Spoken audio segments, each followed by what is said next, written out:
Hello, it's 2:30 in the afternoon, and in London at the marathon, thousands are still streaming across the finish line at the end of 26.2 exhausting miles. But here in Sheffield, in our snooker marathon, it's only day 2 and we've already got huge headlines. And we're only, metaphorically speaking, just out of Greenwich Park, because the world #1, the defending champion, Mark Selby, is out. Beaten dramatically last night by Joe Perry, the 43-year-old Cambridge Cuman. Now, not for 36 years have we lost the first seed and the second seed in the opening round. And there was a distinct possibility of that happening. Not since the days of Steve Davis and Cliff Thorburn has it happened. Ronnie O'Sullivan, second seed, in big trouble against Stephen Maguire when they returned to finish things off this morning. What an important opening frame this will be. Can Stephen Maguire continue where he left off, or can the Rocket launch a comeback here? It's just the start that Ronnie O'Sullivan was looking for.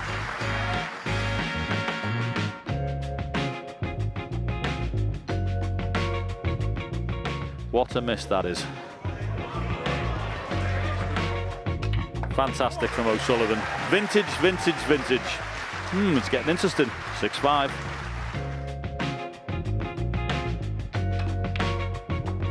What a shot that is. Why play it that hard? And we're now square at 6 frames apiece. Requires good cueing. Looks like it might be running away from him a little bit. And he leads Stephen Maguire by 8 frames to 7.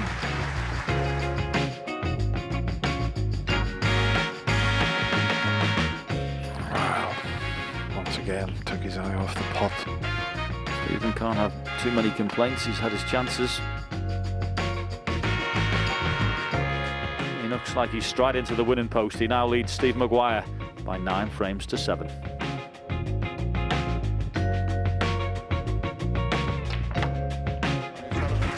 Terrific performance from Ronnie O'Sullivan, and in the end he takes this first round tie by 10 frames to 7. Stephen didn't play great, I didn't play great. It was probably a decent match to watch, but you know, that's not going to win me the world title. But you know, there's always a chance to play yourself in. You know, if you manage to get to the quarters or semis, you know, you'd have played a lot of frames. I was surprised that I was 6-3 up, to be honest, because I surprised myself. He was rubbish. The first few frames he was just garbage, and he gave me the lead, and he improved a little bit, got himself back into the match, and then all he did there was just improve, and I stayed the same. So I think it's a fair result. The pressure was on me, and I was forced to try and find something. Otherwise, that could have been a 9-0 yesterday quite easily. You know. So I was just pleased to get 3 frames by yesterday. I was thinking that I thought I've had a right touch. You know, so I come in here this morning thinking, you know, just see if you can produce a little bit of what you kind of done in them 3 frames burst, and see where it takes you. You know. I kind of know where I stand now. You know, in the rankings and where I am as a snooker player, and I've kind of accepted it. So I don't know whether that's a good thing or a bad thing, but it doesn't hurt as much, which is good.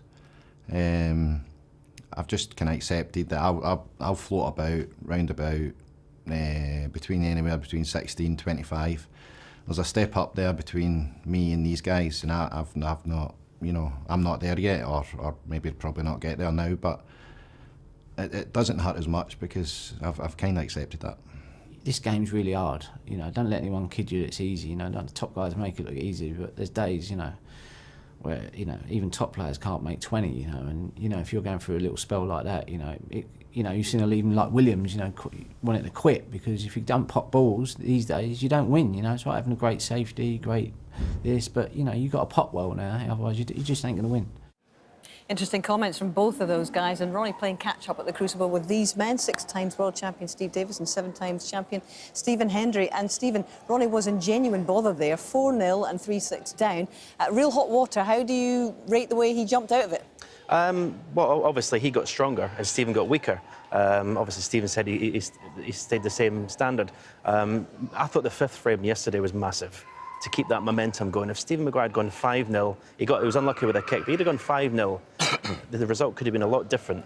He let Ronnie back into it, and to be fair, 6-3, Ronnie said he got a touch. I fancied him stronger this morning.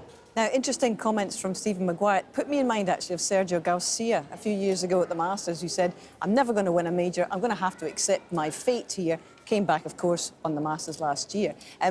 Do you sympathise with those feelings, very well articulated by Stephen Maguire? I think you can sympathise with the fact that after you get beaten, you have to go in and do lots of interviews. But I don't think it's great at any time to come out with negativity. And to accept your lot is an awful situation to be in. I think probably Stephen Maguire has underachieved because he's not worked hard enough at his game all around. The attitude of Ronnie O'Sullivan, while sometimes he seems to be negative, in that interview we saw there was nothing negative about that. He was fighting, he fought in the match. And in the end, Stephen Maguire probably didn't fight as hard. And if it's anything to do with his attitude, then you do one of two things. You either capitulate and make do with your lot, or you do something about it. You go down a gym, you watch the Rocky film, you do something, you try and change your mentality. It's hard if you've got set in your ways. Very interesting from you too. You know him very well. Is it something you would agree with? Well, at the end of the day, if you've got no belief in yourself, then how are you going to compete at the top of the sport? I believe he's a top 8 player, still do. He's got the potential. But if that's his attitude, that he's quite happy being around 16 and 25, you know, what chance has he got ever winning tournaments? OK, well, he's got a summer to think about it, that's for sure. Ronnie marches on to face either Ali Carter or Graham Dott. In fact, let's just remind you of the overall shape of the draw. There'll be no 3 in a row this time for Mark Selby. Joe Perry made sure of that last night. Very comfortable 10-4 in the end. Meanwhile, the new Masters champion Mark Allen started out this morning against fellow lefty and new boy Liam Highfield, 6-3 up. 9th seed and Masters runner-up Kyron Wilson, 7-2 ahead of very experienced Matthew Stevens. Sean Murphy getting underway now against the most emphatic qualifier of them all, Jamie Jones. John Higgins waits until Wednesday to get going against Tip Chaya, Anu. And the 2015 winner here preparing for a Tuesday appointment with the impressive Jack Lisowski. Belgium's Luca Brissell against former semi-finalist here Ricky Walden tomorrow night. The waiting game continues for Judd Trump. Will it finally be his year? He's up against Chris Wakelin, new boy. All-Chinese opener for Crucible finalists Ding Junhui and Xiao Guodong. Welshman Ryan Day, one of the toughest qualifiers in the draw. Anthony McGill knows that. Marco Fu's first match since January. He's 3-6 down against Liu Haotian of China. Let's hope Crucible specialist Barry Hawkins likes Monday mornings. That's when he'll take on Grimsby's Carrington. Mark Williams fancied by some for a 3rd world title 13 years after his last. Neil Roberts missed the Masters. He's back to form for the Worlds. Rob Milkins beware. Former champ Graham Dott 6-3 up against the seeded Ali Carter. And Ronnie has fought back to beat Glasgow's Stephen Maguire in his quest for a 6th world title. Well, live play coming up very shortly. We've got Sean Murphy on the go against Jamie Jones, the 30-year-old from Neath. Now, Sean is the most recent member of Snooker's impressive Triple Crown Club. You only get membership if you have won all of this sport's majors. To have won all 3 Triple Crown events and be only the 10th player in the history of the sport to have that coveted title is something that's very, very special.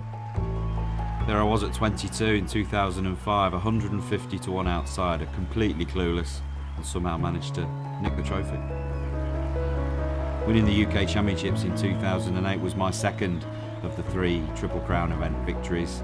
It was a very emotional time of my life and something I remember very, very fondly. Sean Murphy has got the Triple Crown under his belt. It took me 10 years to complete my career Grand Slam, the Triple Crown, by winning all 3 majors. Winning that Masters in 2015 was the highlight of my career so far. In our world, to win the World Championship more than once is something that's reserved only for the very, very best. And standing in his way today is Jamie Jones. Now, he was arguably the most impressive of the qualifiers. He absolutely romped through, and he beat Liang Wenbo, currently the world number 19, and the Chinese player is a former English Open champion. He didn't just beat him, he thumped him 10-0, a whitewash. And this was against a man who in the previous round had a 147, and 2 frames later had missed a black for a second 147 in the same match. So this Jamie Jones is certainly one to look out for here this year. In fact, there is just a little bit of previous between these two lads.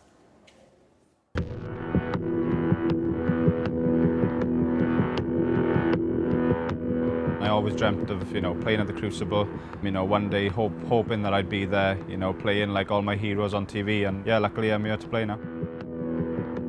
Me and Sean have had some cracking games over the years. I think our games naturally match up. Most of our games have been pretty high-scoring games, and they flow pretty well. I think we suit each other as 2 players. It was exactly 6 years ago today that I made my debut here at the Crucible against Sean. I beat him that day, actually. I played great. Jamie Jones, 7th frame and the match. I think some people sort of struggle to cope with the nerves on their debut, but I sort of took it in my stride, really, and played great, so hopefully do it again. I think it's important at the Crucible especially to go out there and enjoy the experience. I think sometimes the pressure can get to people out there, and I think if you can just embrace the occasion, and I think you can bring your best snooker out there. My aim is always to win, but you've got to take it one game at a time. You can't really look past any of these players because we've all got some tough matches. But yeah, I'm going out every day to win what's in front of me that day. It'd be nice to do myself proud, my family proud, and my friends proud back home.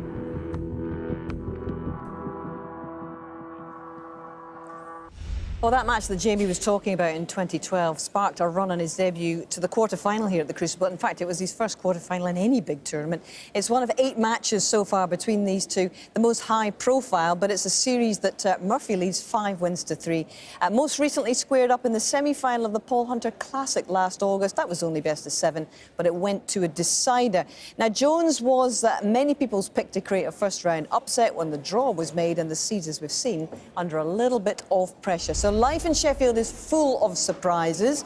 Might there be another on the cards as we have a look at Jamie Jones just waiting backstage for the call from our guest MC this afternoon, Mr. Phil Seymour. He's going to introduce all 4 players in this afternoon session. Over to you, Phil. Thank you, Hazel, and a very good afternoon and welcome to the Betfred World Snooker Championship here at the Crucible in Sheffield.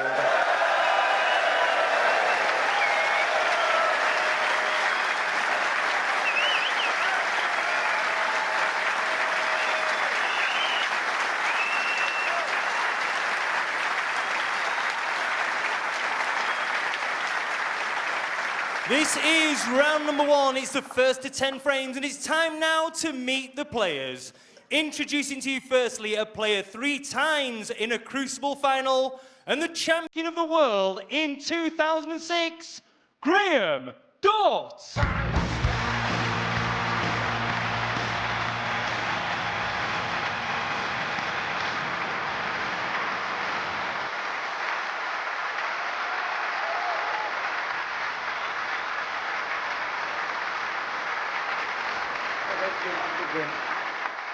And his opponent, a 4-time ranking event winner and twice a finalist here at the Crucible, the captain, Ali Carter.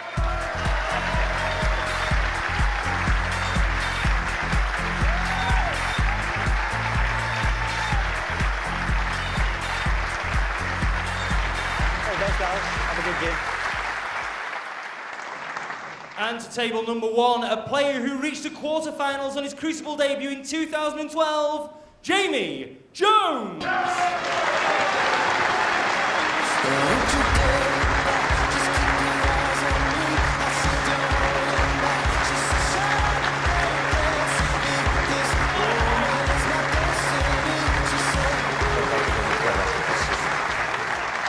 And finally, the 2005 champion of the world. He's gone on to win the Triple Crown. He is the magician, Shaun Murphy.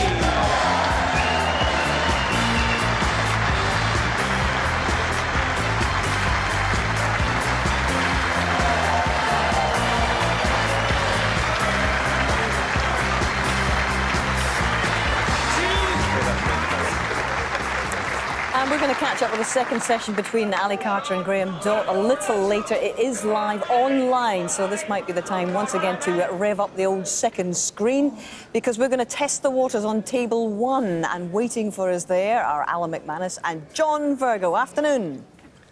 Good afternoon, Hazel, and good afternoon, everybody. And, well, as the record shows you, this is not going to be any formality for Shaun Murphy by any means. Jamie Jones, excellent player. And it has to be said, Alan, that result against Liang Wenbo was remarkable. Unbelievable result, considering it was the final qualifying round as well. Jamie Jones. Liang being a warm favourite, to say the least. But Jamie Jones to win 10-0. Probably the best single performance, I would imagine, in the history of World Championship qualifying.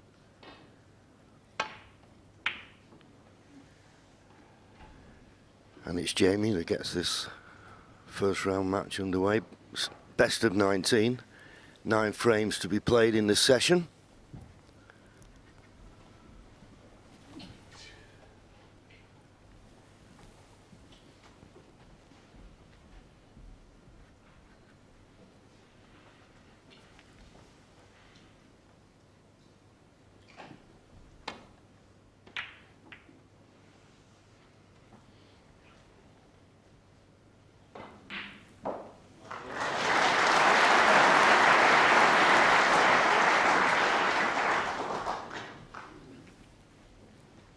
Covered the red that would have tempted Jamie, you would have thought. He's looking at, well, I think he's just going to play the safety. There's a red to the right corner, but he can't avoid a kiss into a second red. If it misses the green, it'll be very good. That's a good shot. Okay, may have left a pot on, but got the cue ball close enough to the cushion to maybe deter Shaun, although he thinks he can find a path back to balk.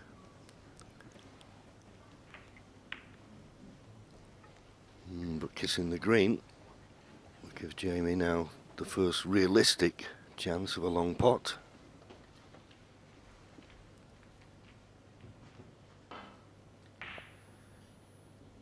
Yeah, he's looking at the outside red of the two. Just a bit early in the match to be playing the straighter one and risking playing for the black. Well,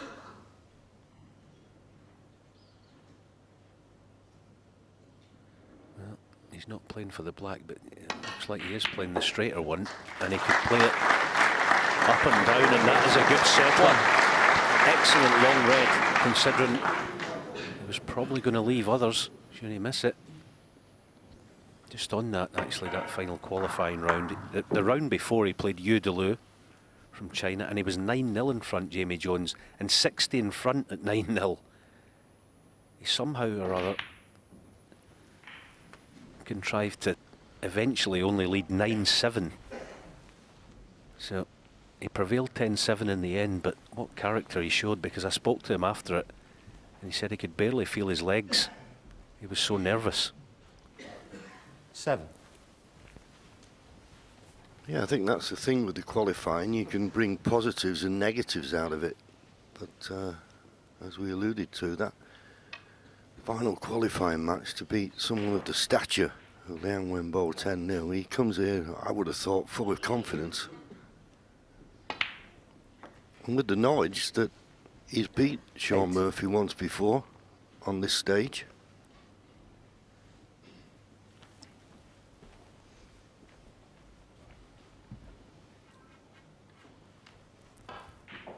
Yeah, it was an impressive debut, wasn't it, 6 years ago, getting to the quarter-finals. Remember it well, actually. Since then, he's only been here one other time, barring this year. So it's good to see him back. Always enjoyed watching him, Jamie Jones. 13. Look at his face, that he's so determined.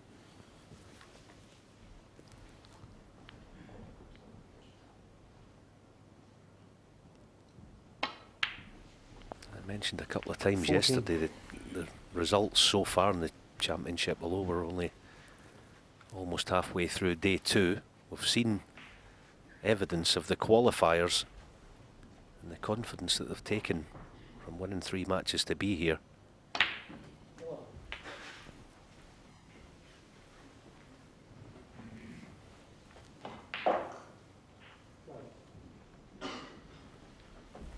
$20.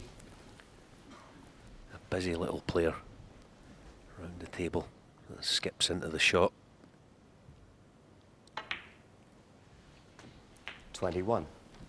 Yes, he's always busy, always having a look. There's a little skip into the shot, and he'll fancy this today. He's definitely at the top of his game.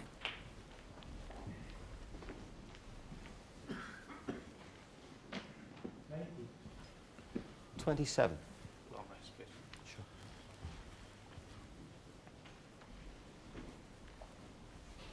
Well, the red immediately above the pink looks to be the obvious ball to play, but he's getting out the long rest and it doesn't look... Well, maybe it is from behind the shot. He's got a little bit of work to do with the cue ball here. Surprising me, this choice. Yeah, I think he's thinking get decent on the pink and then low in the next red. Brings other reds into play. 28. Quite an important shot, this. He'll be tracking low in the loose red.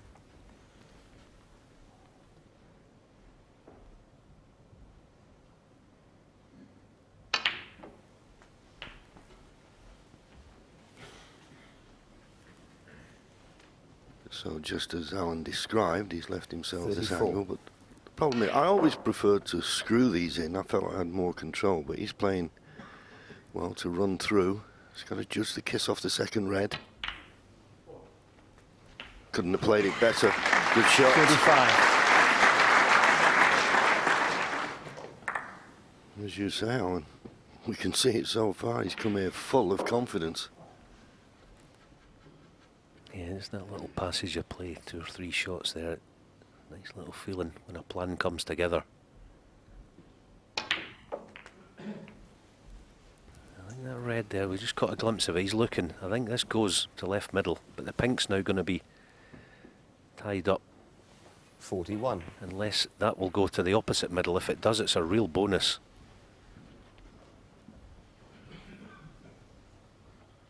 Perhaps not all of the pocket, but if he gets tight in behind it, he'll fancy dropping it in. Big shot, this.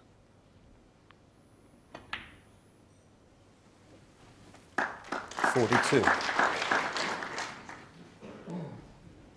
Yeah, as you say, there's not all the pocket available. He'd like to be straight on the pink and then it'd be unmissable, but he's just done through a little bit too far. I think he can get through to the pink, but it's more or less into a blindish pocket.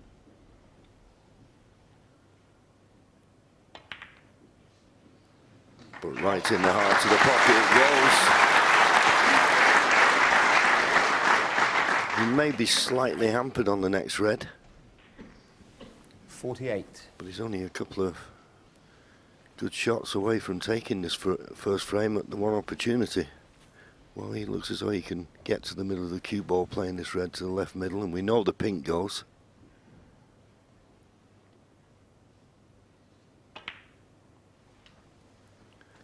$49. You'd be surprised if he didn't win it now.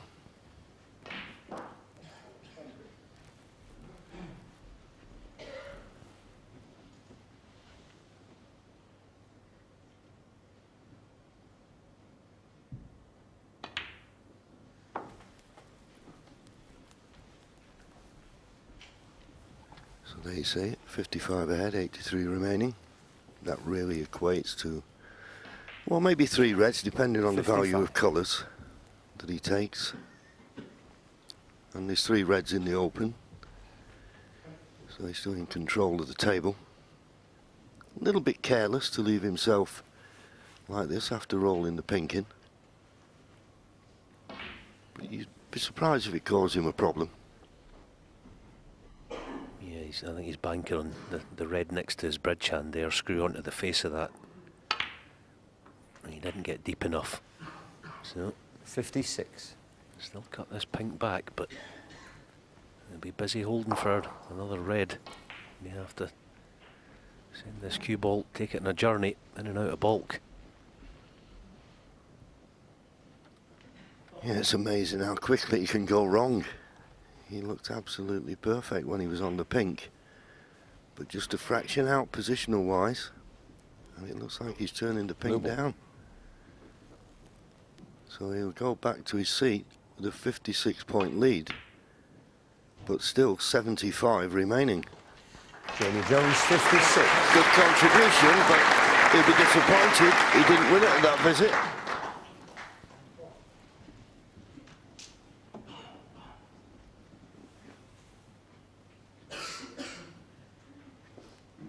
Yeah, as you say, John, still plenty there. But the first thing for Shaun Murphy here is keep things tight and let the reds develop. That's a good shot actually, because the longer this frame goes on, as long as he keeps Jamie Jones at bay, probably half a dozen shots down the line, Shaun will be able to get some reds in the open.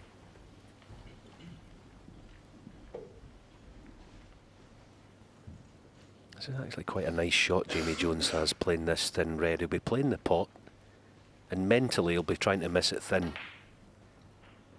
If he misses it thin, it's effectively a shot to nothing.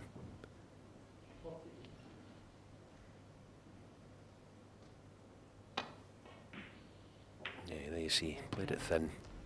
No damage done.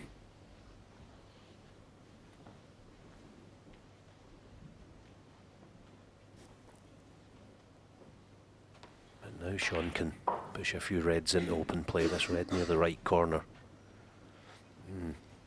Played the other one.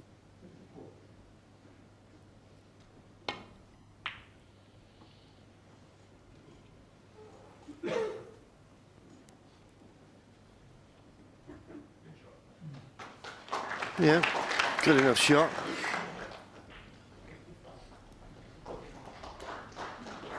The problem is the red you think he'd play safe off is the one that's almost tight to the top cushion, but it's one of those, if you just catch it a fraction thick, it'll go back up the table with the cue ball. He's going to let this one well.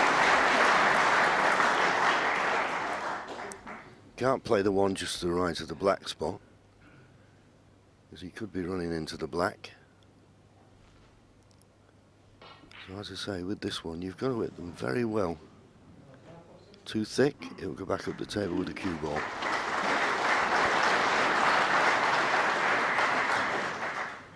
Couldn't have played it much better than that. That was an excellent shot.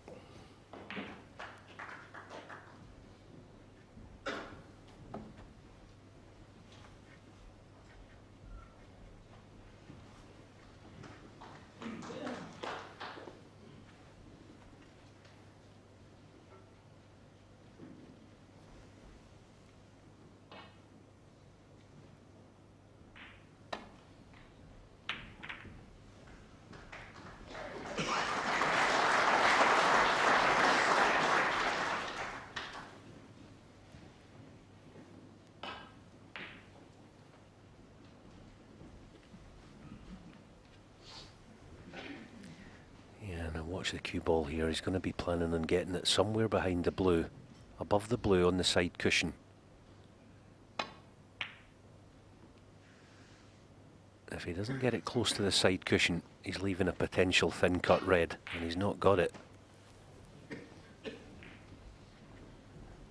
Shaun coming round, have a look at the thin red.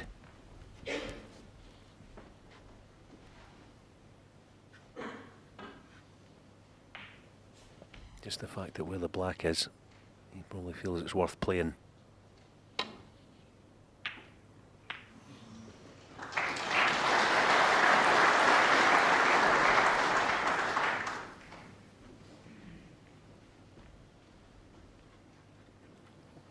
they're always difficult shots then. When you're playing across, you feel you can miss the ball. You're trying to hit it that thin. Whereas if you were coming the other way, if you missed it on the way up, you know, it makes you feel a bit more confident. But Sean's not done any damage with that. But I agree with that one. What he's got to try and do at some time is try and bring some of these reds into play. It'll put a bit more pressure on Jamie's safety. Although that's a nice flick off the pink.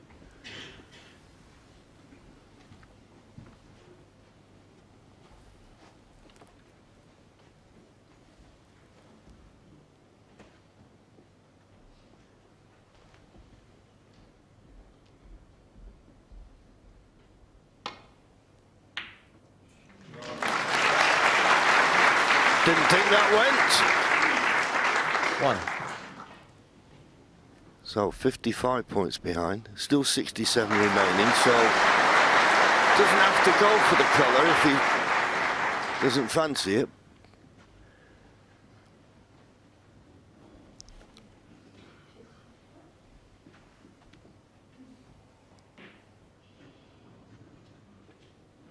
Yeah, this is where, or partly where, these snooker players earn their corn.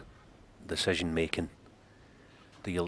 Sean's thinking here, do I lift the green for later or push the blue into the reds and open them? I think the fact the scoreboard, as John said, there's still plenty there. Should Sean Murphy get a chance down the line? Just thinking, just promote the green. Keep for later, hopefully. Jamie Jones is hard at work here, trying to keep these reds safe.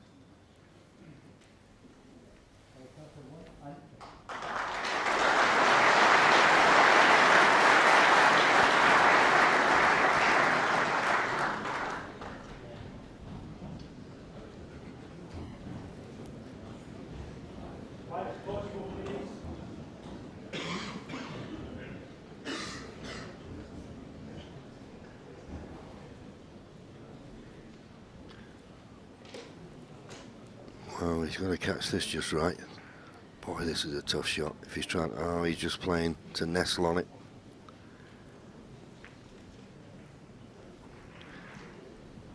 The containing safety. Problem is, you gain no advantage from that, and now a chance for Sean to bring a couple of reds into play.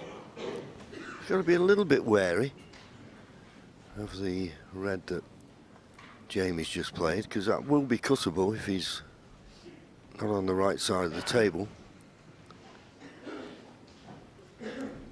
Sean trying to eke out a chance here. He knows if Jamie Jones pots the next red, that'll be frame over. So I don't blame him for playing safe off that one.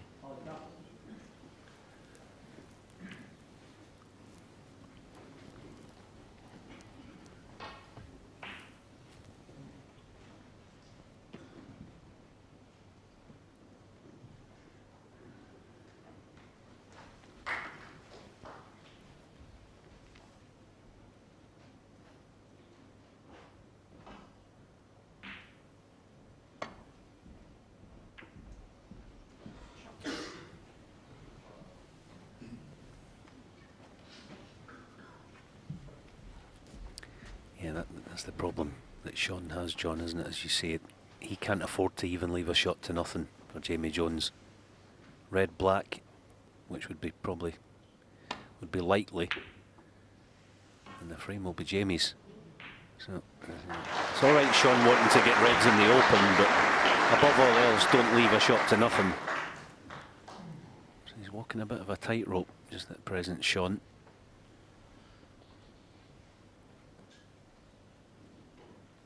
That's what Jamie's waiting on. Just one shot to nothing.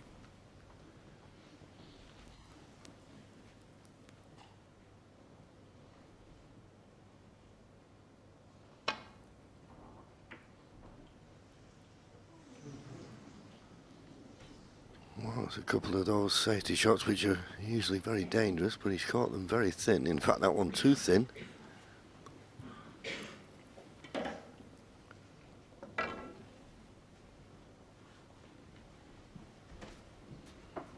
I think Sean can get through to pot the red that's closest to the side cushion.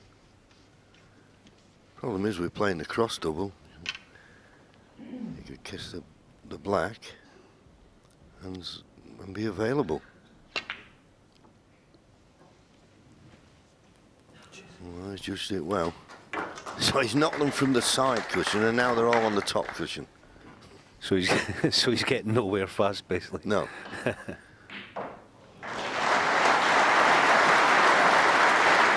he's still in the frame. And I know these matches are best of 19, but there's nothing settles you better than getting that first frame on the scoreboard sooner rather than later.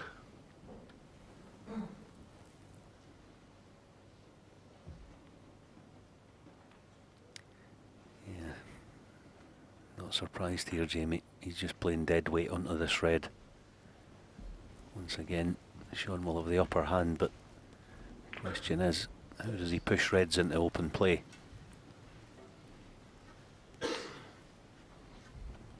Well, just looking at it, does this red? Well, he's not even looking at it. I don't know whether he could play the red along the top cushion. You'd only have to roll it in, it'd be on the black.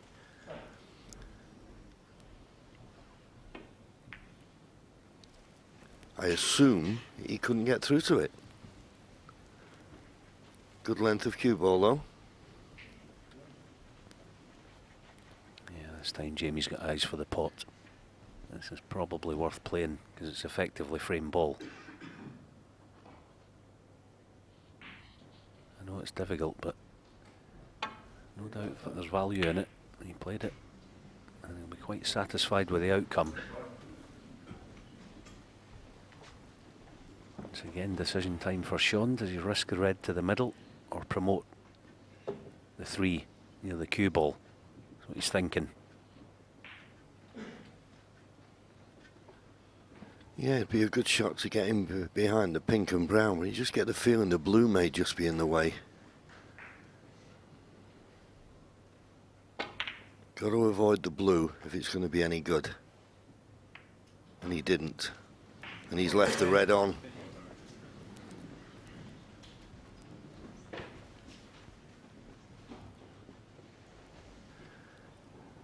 So this red and the colour, all that's required.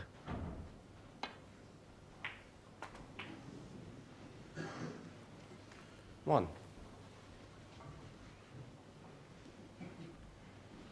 So he had every chance in winning this frame in one visit, Jamie, but he won't mind now. Just pot the black and one more red, and that will make certain that Sean Murphy won't come back to the table. There you see, 63 ahead, 59 remaining. This red will keep Sean in his seat. 9. And apart from when he was in and playing a poor positional shot, he'd done not a lot wrong and looked very comfortable in the surroundings, which is very important.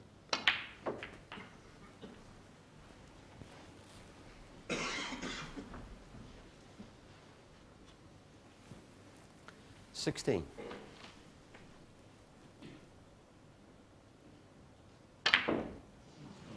Well, at that pace, always difficult. Jamie Jones, 16. Well, Sean is coming back to the table. The only reason he's coming back to the table, no thoughts of winning the frame, just wants a bit of table time, particularly with it being the first frame. 1. Because to be fair, he didn't have much of a chance when the frame was alive.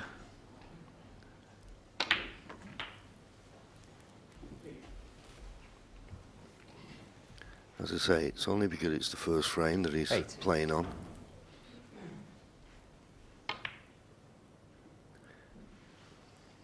And now he'd be quite happy to concede, but Sean Murphy, 8. it's not etiquette to do that when it's your opponent's turn at the table.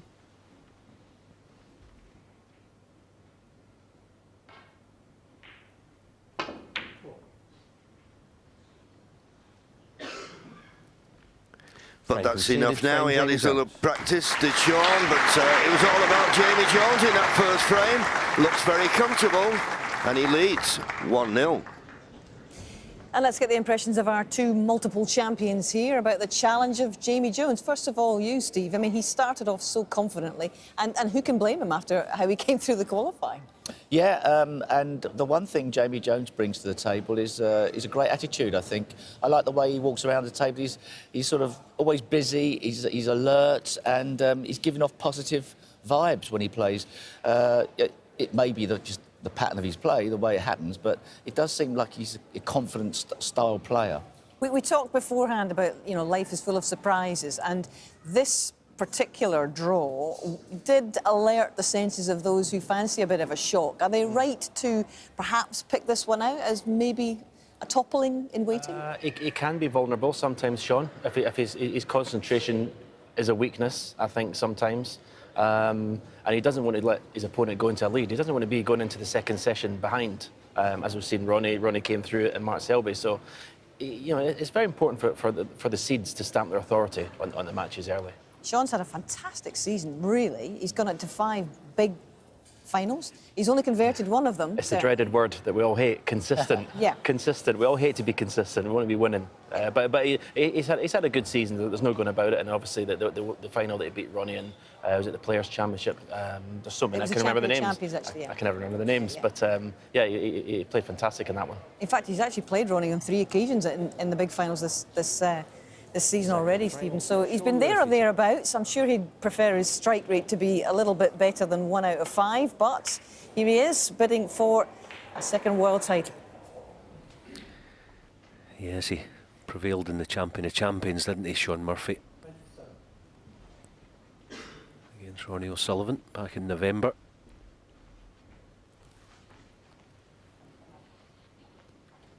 Not the best break-off shot.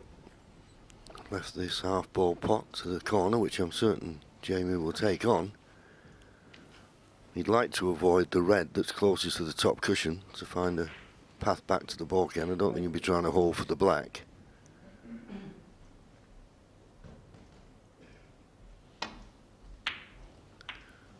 Well, considering he was quite a way off with that.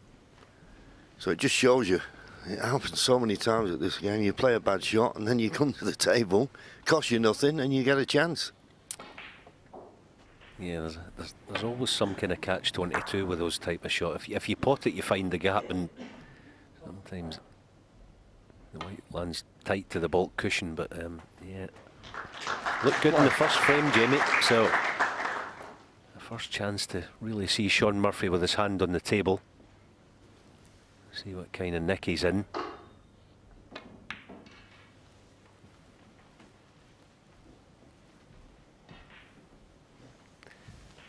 Stephen said he's a very good season, Sean Murphy.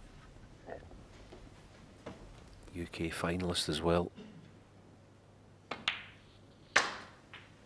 5. He seems to go through little golden periods in his career, I think, Sean Murphy, where he has alluded to the fact that in recent years he's just gone back to his old style of just being completely aggressive and going for everything. So if he does that, then he's going to tend to have those little, say, golden periods.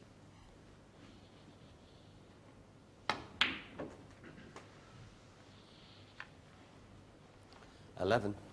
Yeah, decided to go up for a baulk colour there, and he's come pretty good on the green. Now knowing Sean, he'll be playing a cannon into the main bunch, lots of pace. Well, he's missed them. Where's the cue ball gone? Sean Murphy 11, Jamie Jones 4. Wow, that's amazing. But it just shows you that pace, you just don't get that amount of backspin into the ball, and it can happen so easy. Yeah, sometimes you almost have to just hang a bit of pace off that shot, just so that you get the cue ball south enough, you know, a little further south. The harder you hit it, the more pace it's going to come off a side cushion, probably square. Missed a trick there. The way that actually the shape of the packet, I don't think you'd have needed maximum pace to get them moving. It's gone now.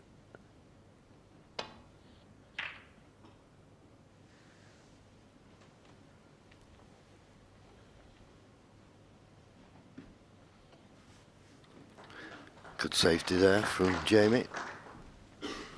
Sean will be disappointed at that first chance and missed the cannon like he did. So he's going to try and win this safety exchange. But that's not his best safety by any means. Okay, he may be saved by the blue.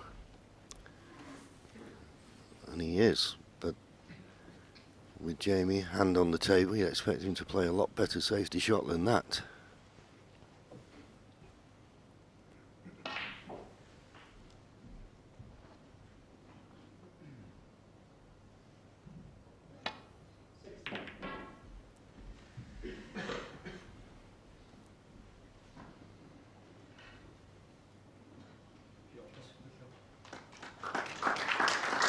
Yeah, just out of shot. Well, there's the look from Sean.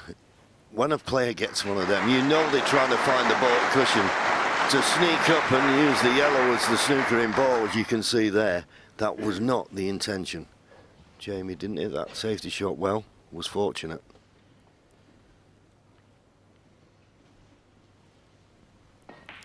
Yeah, in first glance, the left middle pocket's in the way of the one cushion and drop on it. So he's looking at twice across.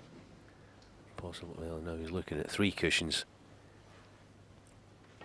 He'll be erring on, as we look at it, obviously the left-hand side of the red. He just doesn't want a square bounce. Well, he was looking at something like that, but I always feel with that type of shot, the blue looks so big in the middle of the table, doesn't it?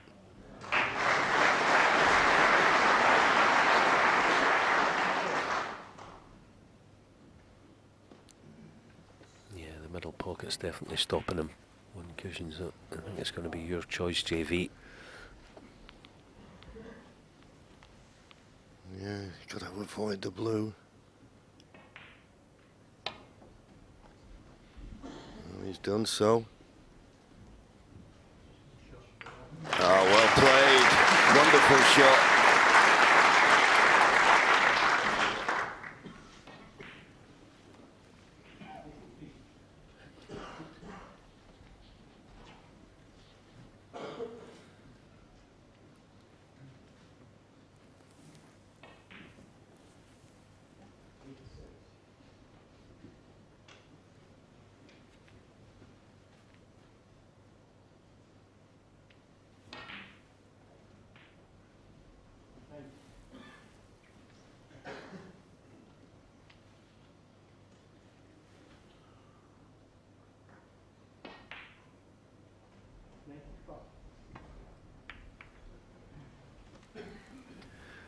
Well, that's very careless.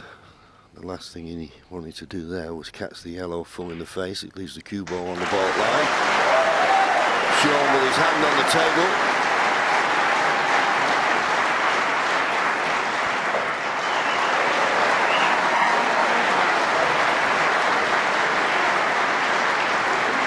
And if he avoids the yellow, it'll be a cracker. But he just caught it.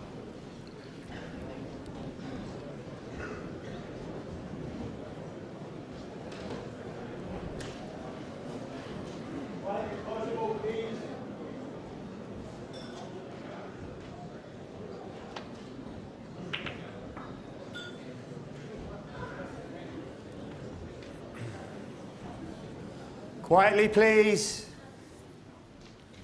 No. This looks a decent chance of getting in behind the yellow.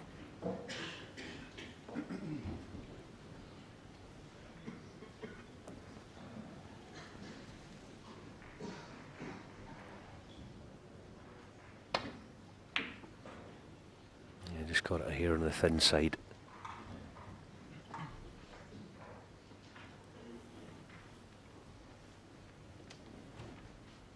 Yeah, and you were saying a few moments ago that Sean had decided that the best way for him to play was attack. And I think that's because he's always had a weakness in his safety game. He's not consistent in finding that baulk cushion like you say you get with a Selby or a John Higgins or a Ronnie O'Sullivan.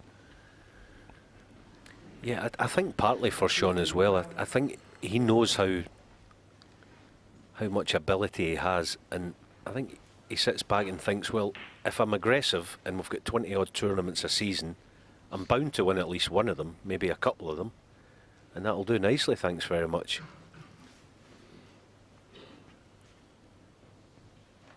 Well, Jamie's deciding that the pot is just as difficult as the safety.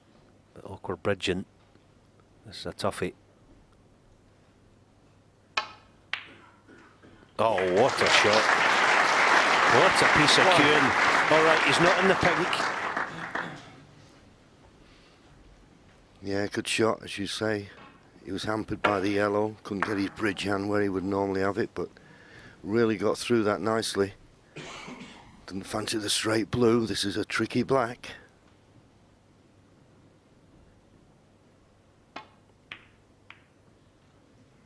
Played it well.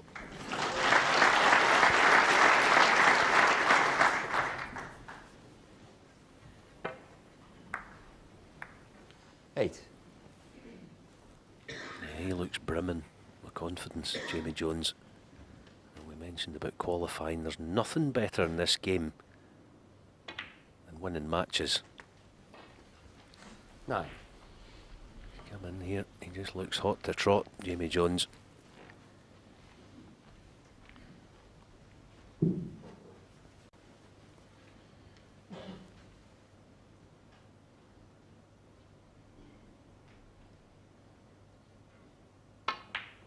That's a gorgeous little shot. That is a beauty.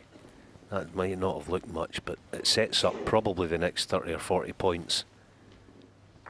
You catch one of those 14. half ball, sometimes lose the cue ball down in this black cushion. That was lovely.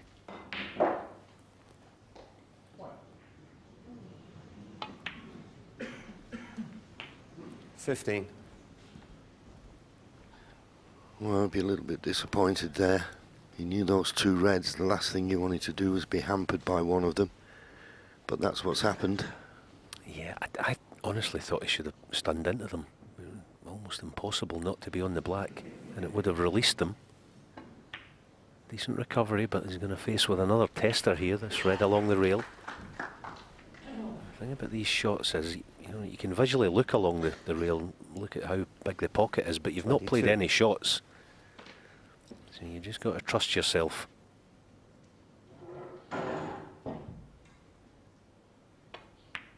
Oh yeah, very good. 23.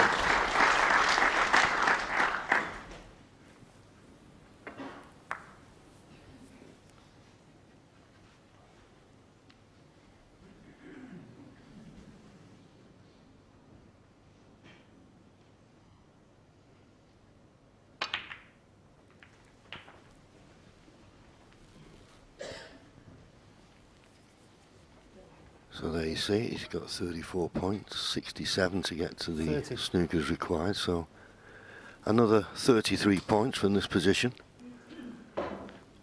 That's what's required.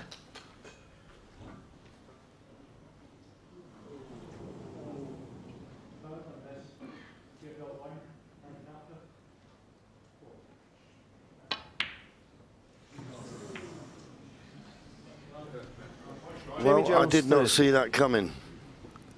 So that was an error, big error. Frame winning chance gone. But unlike the first frame, the balls are in the open. Good chance for a counter attack now for Sean Murphy. Yeah, was that the first small sign of pressure? 1. Jamie Jones would have known there, potting that. He's guaranteed top side and nice on the blue, with reds at his mercy.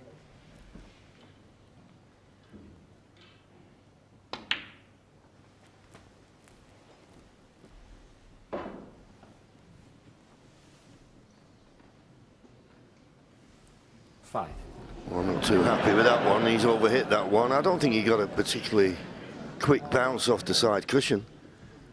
Maybe a bit of adrenaline. Making certain you push that cue through. Just got into it a little bit too much. Bit of work to do now with the cue ball.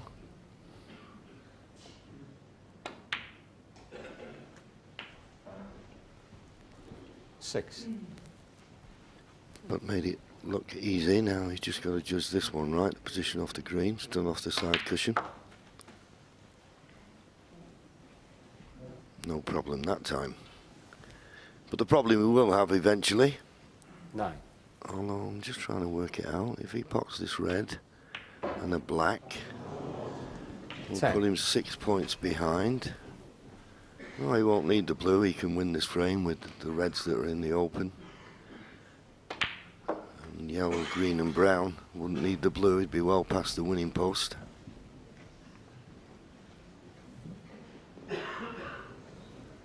$17. He's already thinking about these two reds together. He's eyeballing them. This shot will tell us what his plan is. Does he leave the high black? Yes. 18. So he's playing the developing shot this time. The red nearest the cue ball right now is the one he's trying to cannon. Brilliant shot. Yeah, inch perfect. Could not have played it better. 25. And it was those two reds that really brought Jamie Jones to a grinding halt in this frame. Maybe he should have played a cannon on those two reds. Shot selection, of course, all important. Well, that struggled in. 26.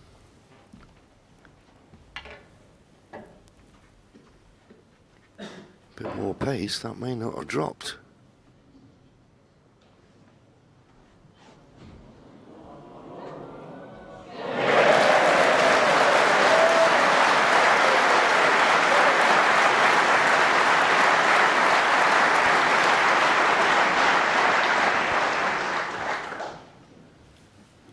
Big cheers from the other side of the arena. 52. Applause. All things you've got to try and cut out of your mind when you're playing your shots. This is an important chance now for Sean 34. Murphy. Jamie Jones made an error and he's got to punish him.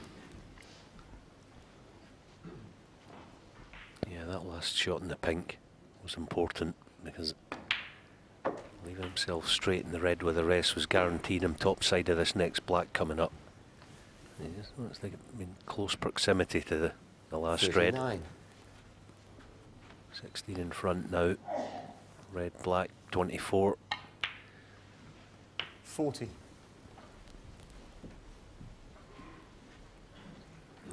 He's going to be nice and tight in behind this red.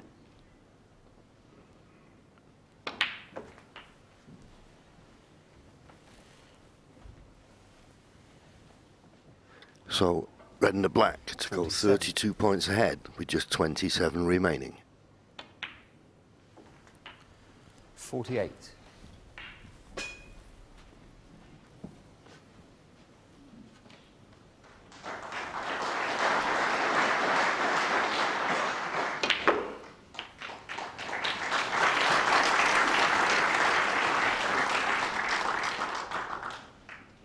$55.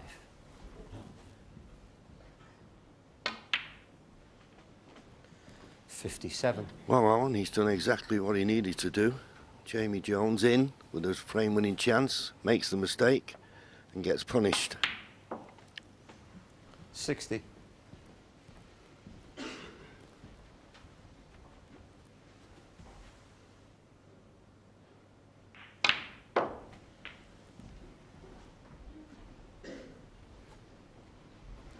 $64.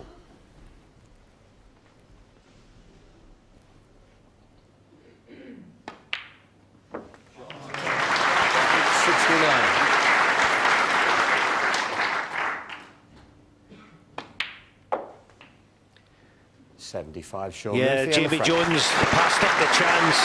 He was in first, but Sean Murphy levels things up with a nice 75 break. It's 1-all.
Well, there you are.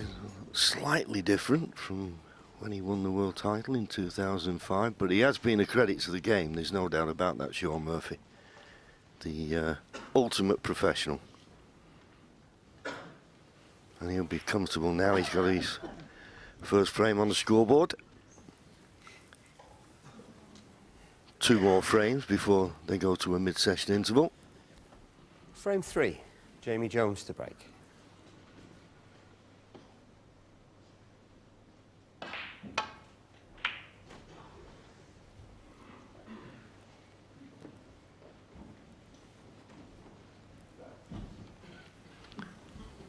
I think the green may just stop Sean getting to the potting angle of this red on the right hand side of the table. So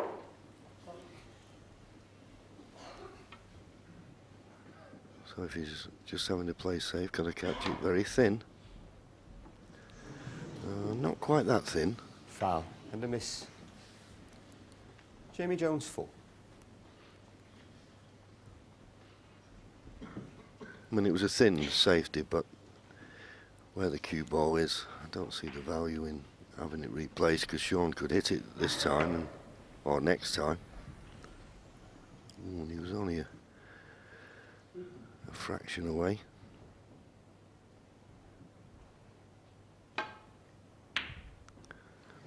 Tough shot that, but I don't blame him for taking it on. Problem is, he's taken it on and he's left it. It does cut to the right middle.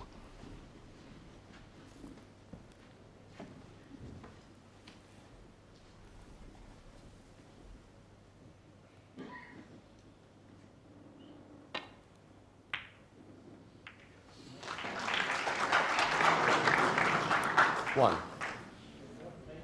Couple of kisses, but none really to Sean's advantage, although I think he can cut the brown in. Problem is when it's, well, he's nominated blue, and these are the ones he loves. Just watch the cue. Goes through as straight as a die. That's his strength, that long potting, and I love the sound of the ball hitting the back of the leather. Yeah, music to the ears. 6. The snooker player. 7. Yeah, you know, again tells us his plan here. 1 loose red, low straight in the next black, promote a few reds.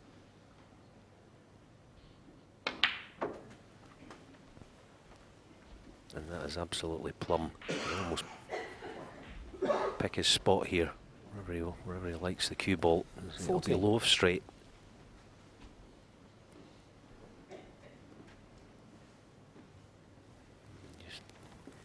Looking at which side to attack them from. Players get a feeling about this. It's just the shape more than anything. He's not. I don't think he's going to be screwing into the pack. It's going to be more of a stun. 15. Well, going in from this side, I suppose he could play the screw. Yeah,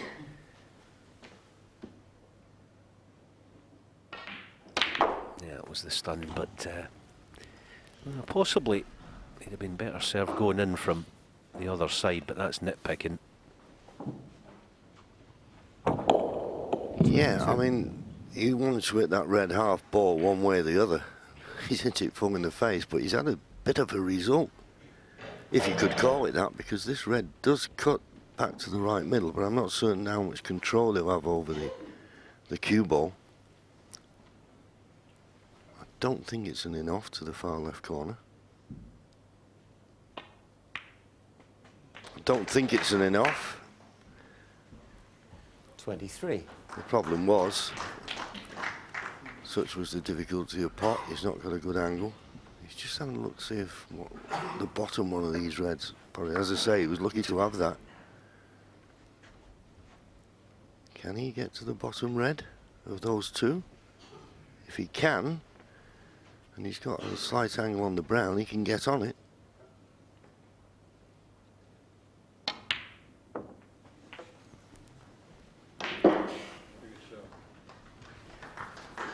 Well, I heard some people from behind the shot saying good shot, but can we trust the audience?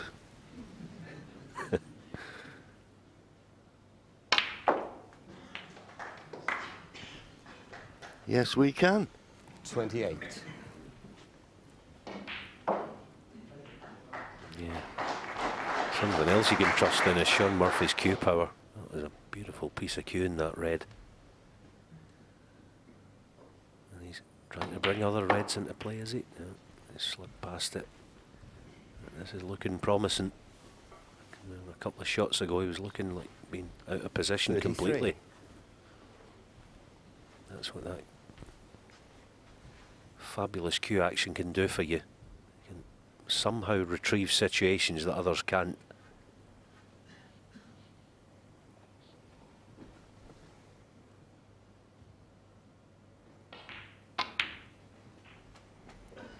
$24.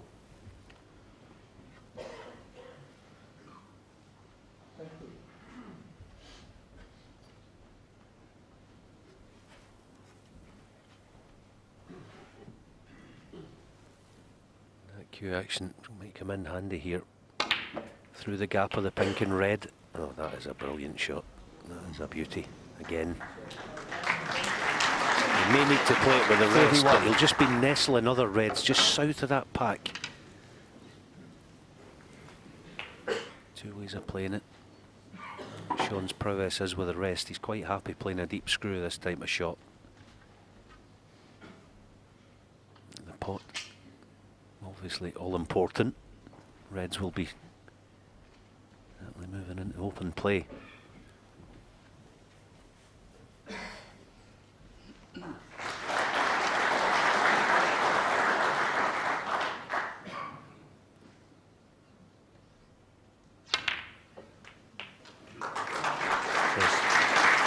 Absolutely inch perfect. As you say, I think, well, he's certainly one of the best rest players we've ever seen. He's up there along with Jimmy White. As I say, he's landed absolutely inch perfect on this blue. Couldn't have placed it better with his hand. And it was funny, Alan, in the last frame, okay, he was clearing up to win and the balls were just sneaking in off 47. the jaw. It seems now everything's going bang in the middle. 48. Yeah, and looking back as well, the chance that Jamie Jones had, remember that red to left middle that he missed? I've always thought in this game, certainly at this level, that the game almost seems to have its own memory. And it never forgives you when you pass up chances, certainly not against top players. Sean Murphy's now just beginning to get a grip 55. of this match.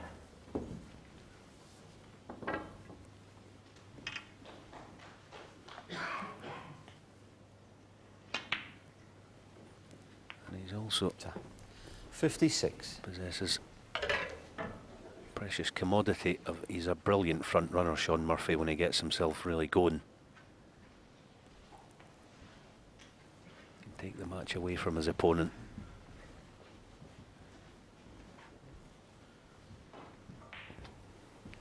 This was the red in the last frame where he was only, what, maybe 3 reds away and all the other reds were in the open. But he missed that opportunity. Okay, the red he took on in this frame, I don't blame him for taking it on. He probably thought the only red he could leave was the one he was playing. And amazingly enough, that was the one he left. 64. But Sean now really beginning to strut his stuff, so to speak. Ball's going right in the heart of the pocket.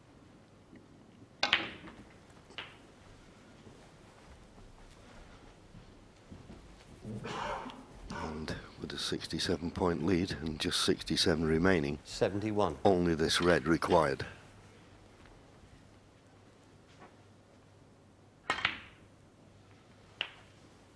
Ta. 72.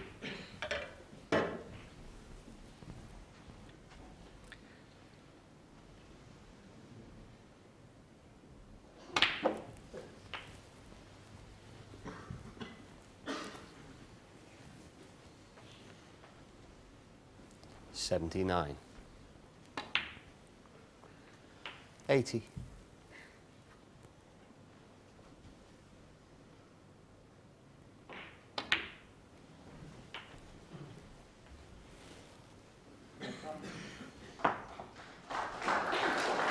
$87.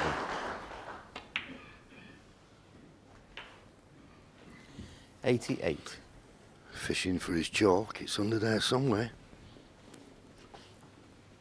Why is it that when you drop your chalk, it always lands underneath the table? I know.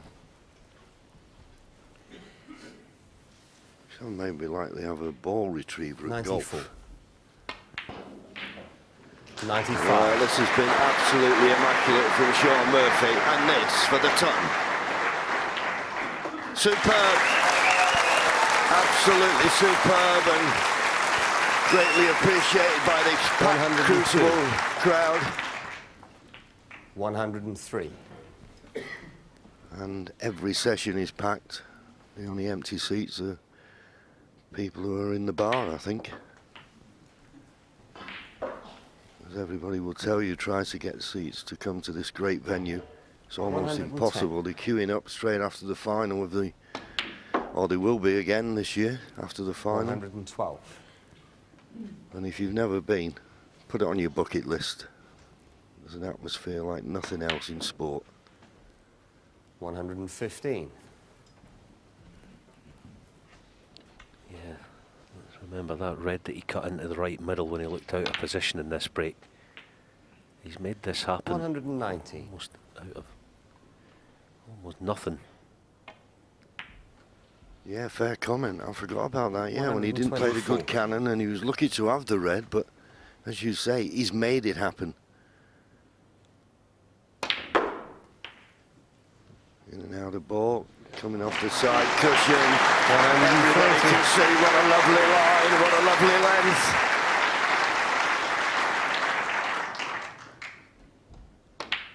And a marvellous break from Sean Murphy. He looks on the top of his game. Jamie Jones took the first frame, but he now trails by 2 frames to 1. Yeah, Sean's 63rd Crucible century of his career here, and that is the highest contribution from any player so far in this championship. We are only 2 days old. We got a 137. Let's hope we get a 147 at some point. But there was much to admire for you, Stephen, in that break, was there not? Yeah, his cue action is phenomenal. We've got a couple of examples here. This might look like a simple enough shot, but you've got to play it. It just needs such good straight cueing and smooth cueing. It's not an easy shot. You know, it's not a terrible, difficult shot, but just the perfect position on the red. It's just an example of his smooth cueing, and I believe he's the best wrist player in the world. I don't know what you think. Yeah, I think he's seems to be able to strike the ball so positively with the wrist. Very rarely misses with the wrist, and he's stolen Jamie Jones's thunder. Jamie Jones, for a frame and a quarter, looked in magnificent form. Chose to play a different positional shot to the one he could have played, to those 2 reds that were together. He could have opened those up, something that Sean did later in the break. Then he was forced to play a different shot, missed it, and all of a sudden, from then on, Sean has really done well to get back into this game, and all of a sudden now, looks to have completely dominated things. And interesting to note that for Murphy fans, this smooth cueing that you're talking about does rather say that he's got the injury under control at the moment, because he's been really struggling with neck and back and shoulder problems. And I know he's taken an awful lot of work to get him here in terms of physio. Yeah, if it's his left hand, it's affecting his left hand and some of his bridge fingers. It would be obviously the same when you broke your hand, your arm during the World Championship. If it's the right one, you're in terrible trouble. Yeah. Left is achievable, but it's still not nice to be uncomfortable. Yeah, well, he's certainly comfortable so far in this match. 2-1 up, and this is the last before their interval.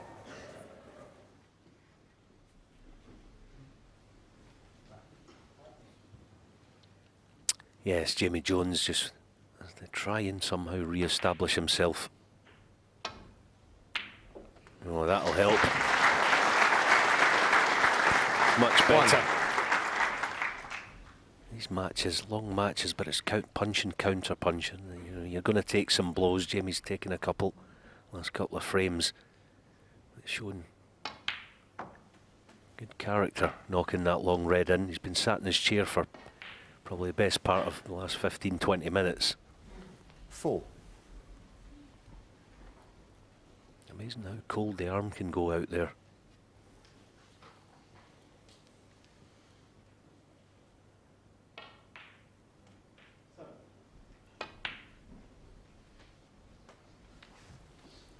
Five.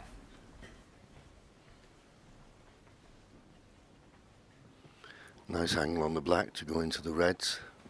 You always need a little bit of luck.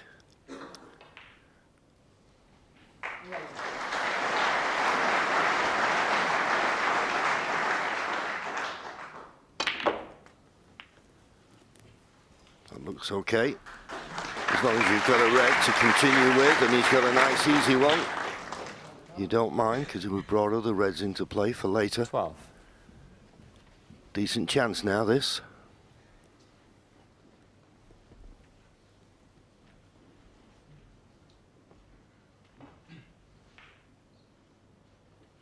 Yeah, just talking about that being frozen out for a time there, Jamie Jones. That's when the sharpness comes in handy. That's when you get the payoff. Those 3 matches that he won last week to get here. He faced some adversity. I know he won 10-0 the last round, but as I say, he was bang under it. That second qualifying round against Udaloo from 9-0 up. Actually was 9-7 in front and 40 behind.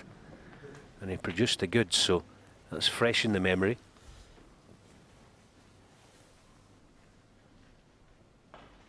Just having to produce towards the end of this first mini session.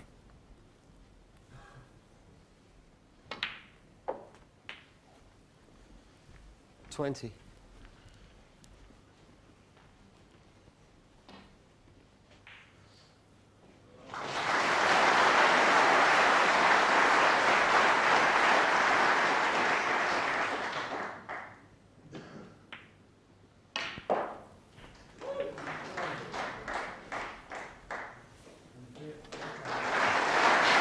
Well, if he's not got the correct angle on this red, then it's not that important. He gets the right angle on the blue with the red on the other half of the table.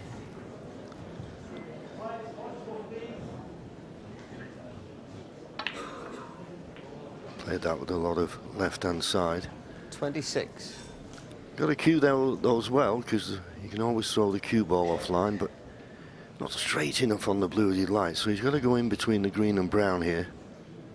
I don't think he can hold it for the red.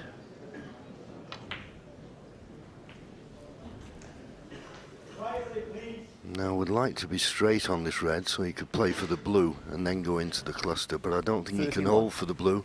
He'll have to come down for the black. Yeah, it's going to be black. It puts a premium on his cue ball here.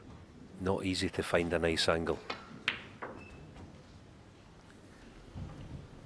But that's just about as good as he could have hoped for. He can just about force this.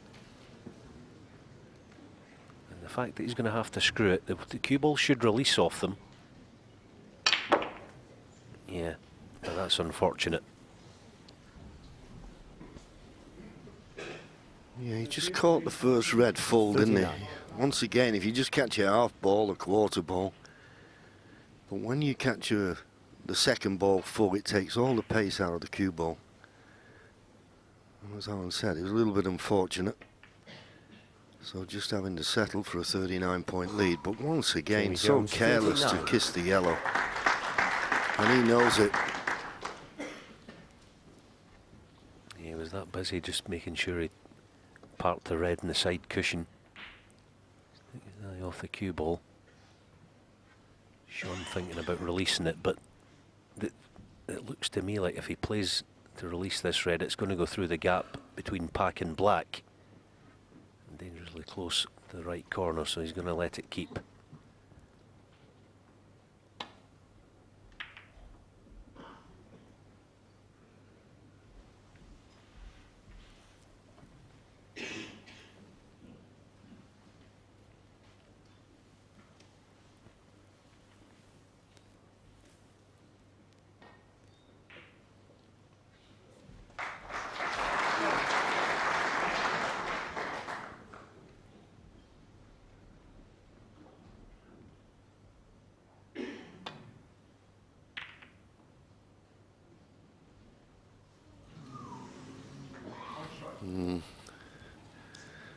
That's the problem. He was trying to avoid the red that was closest to the left cushion and just got a little bit too thin, and that's why he caught the, well, a little too thick as it turns out. That's why he caught the bump of the middle pocket. I'm not certain what damage he's done though.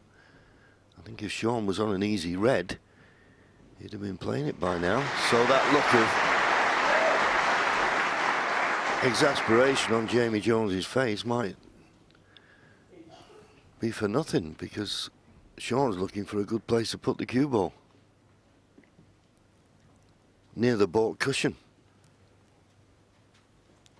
Funny old game, isn't it?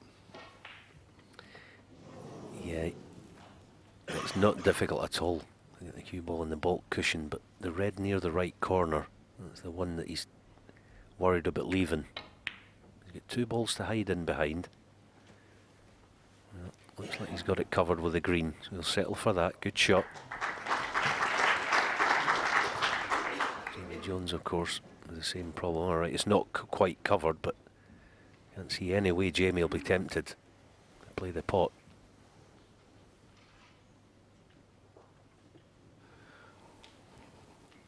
Yeah, it doesn't seem as though. But then, how many times have we played safety shots and we've not leave our opponent an alternative, and you more or less force him into playing it. Well, he thinks he can find a path back to baulk. He's got to catch this just right. Yeah, he's almost playing it half ball. Wants to land in the jaws of the yellow pocket. You'll see him catch it thick. There you go. Slip top side of the blue. That is a great shot. The reason he played that, he can't leave the red near the right corner playing that way. Yeah, good line, bit short of length, but as Alan said, the important thing was to cover this red to the right corner, and he's done that. Just over an hour. It's been very entertaining stuff.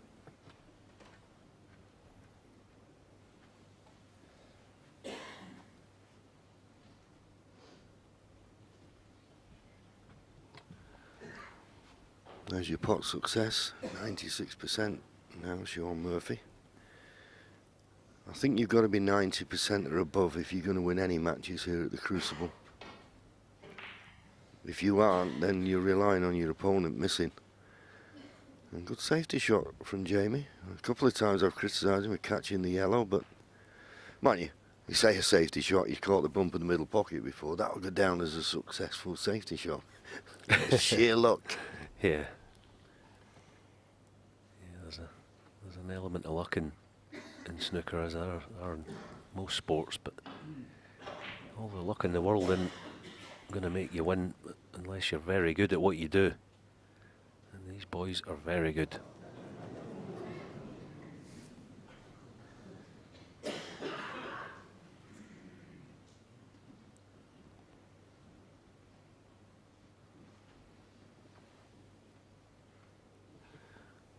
He's pulling some faces, is Sean. No need to tell you, he doesn't like what's facing him here.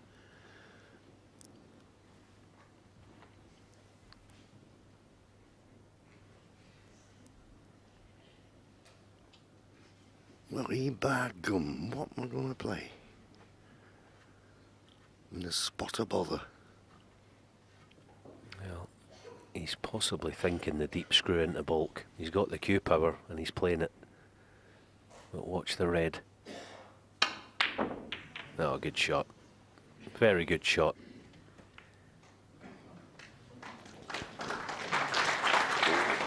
Well, quite a lot moved, but as Alan said, the main intention was to get that cue ball back to the baulk end, and he's done that.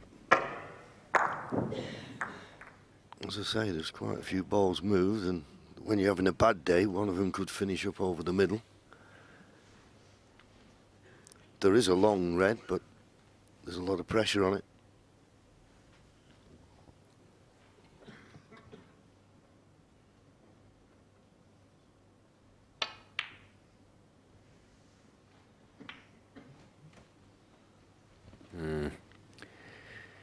Against most players, you wouldn't be that bothered about leaving the long red to left corner, but not against Sean Murphy. This is called breakfast.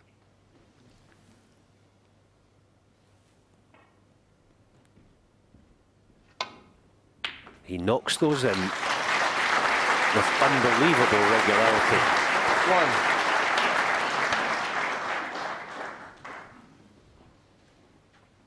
Yeah, there was your distance, 9'6" between cue ball and object ball.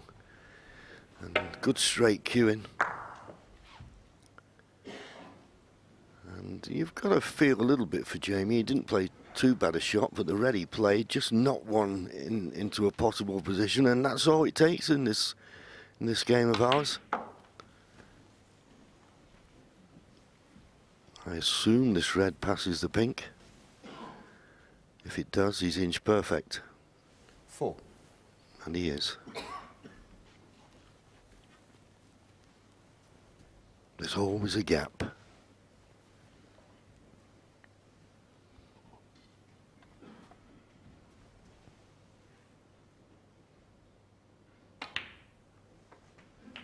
Five.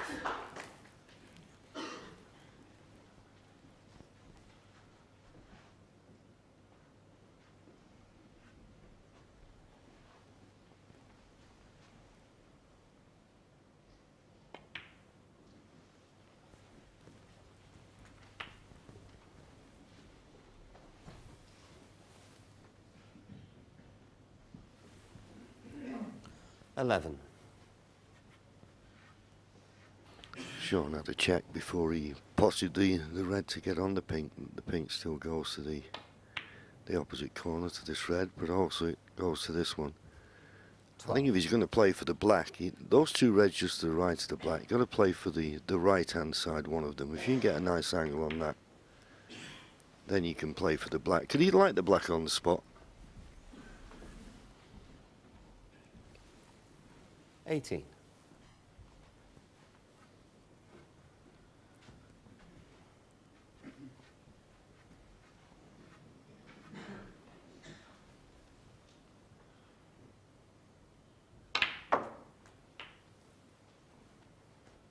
$19.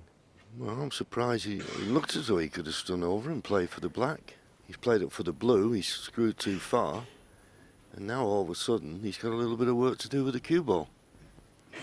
Yes, I agree, John. He's kind of given himself a mini problem. And he's missed the blue. That wasn't the mistake, it was the shot 19. previous, JV, wasn't it? No, it was playing for the blue. I mean, he had a slight angle on the red. If he's not on the black, he could have been on the pink to the middle. If you can avoid sending the cue ball or stop it travelling distances, then the shorter the better. This is a gift of an opportunity now. He's given Jamie, and remember when Jamie came to the table, he already had a 20-point lead. Why he played up there, I really don't know.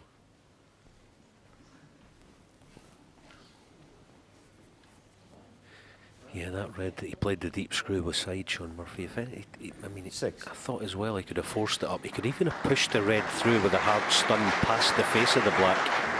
I'm sure he'd have been all right. It's gone now. 7.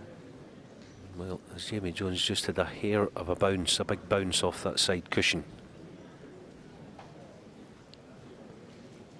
Hard to tell. Just watch this cue ball. No, I don't think he did. I think he just hit it an ounce too high, too heavy. Yeah, I didn't think he cued it as smooth as he has been, some of them. And of course, these super quick tables, any tension in the arm, it'll find you out. And rather like Sean, he's given himself just a mini problem.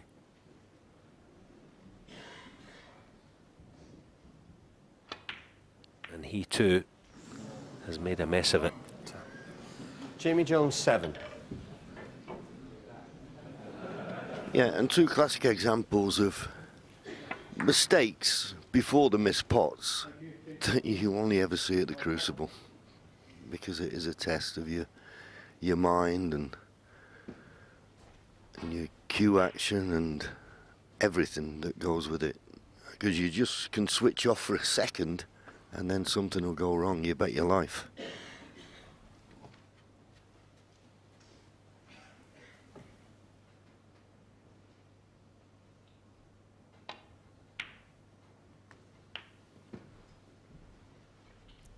One.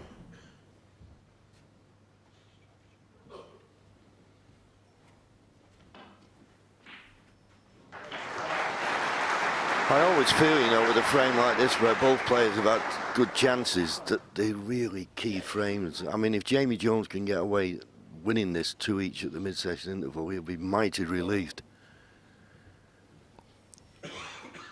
Yeah, it's funny that the nature of how you lose a frame is actually quite important to these guys. You don't mind if someone crashes in a long red and makes 100. You think, well, that's nothing to do with me, that's not my problem, or not my fault. But when you've had a chance or two, you make a mess of it. Oh, he's lucky there. He's lucky there. And he puts his hand up and apologises to Jamie Jones, because if that cue ball had stopped 6. one roll before, the blue would have gone on its spot and he'd have been snookered. But it just ran and covered the blue spot. Lucky.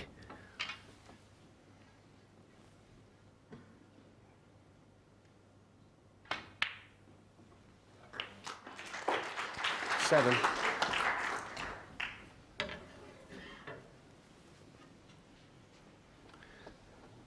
100% success rate with the rest. The only thing I would say, considering how good we say he is with the rest, he should have rolled the red in, not stunned it in, and then he'd been perfect on blue or black to play on this 14. red along the top cushion. Will he take it on now? It's a brave shot to take on.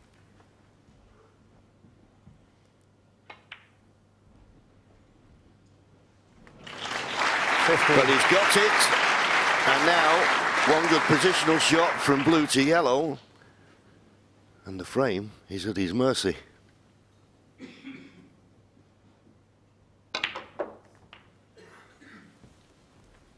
Oh, this is a brilliant shot. That is a beauty. And the fact that the blue is now in its spot makes this 20. clearance 3 or 4 times easier. 22. Up to and including the pink for a 3-1 interval lead. 25.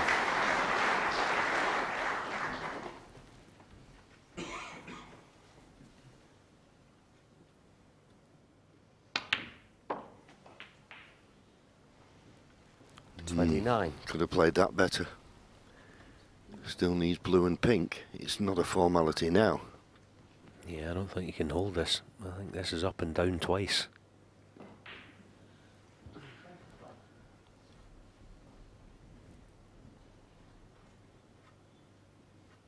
You could maybe hold it to have some sort of shot at the pink, but I don't think you can hold it to be straightish on it. Is he going to have to go full bore power? In and out of balk, he is.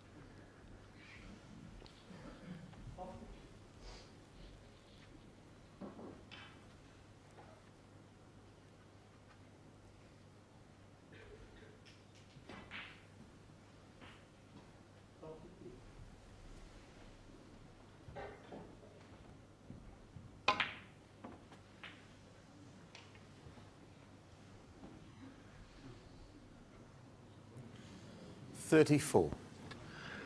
Of all the places in all the world, he had to finish up there.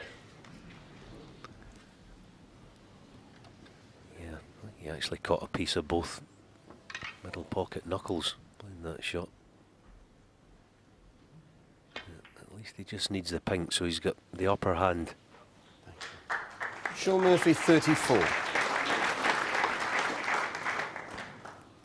The standard shot here would be push the pink up towards the yellow pocket, but he's not playing that. He's playing it sort of thin, just thinner than half ball. Push the pink to the side cushion. Not bad. Will Sean be tempted?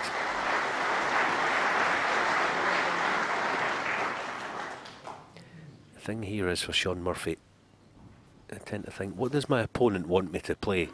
You can bet your life that Jamie Jones wants Sean to have a pop at this. And it looks like he is.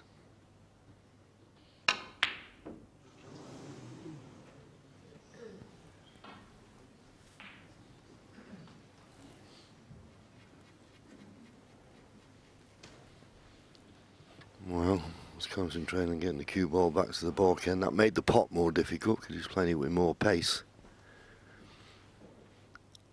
Looks like it could be a decent cross double. He's just got to be careful if he plays a cross double. The pink doesn't catch the black and stay in the middle of the table. No, he's played it well. Good shot. Very good shot.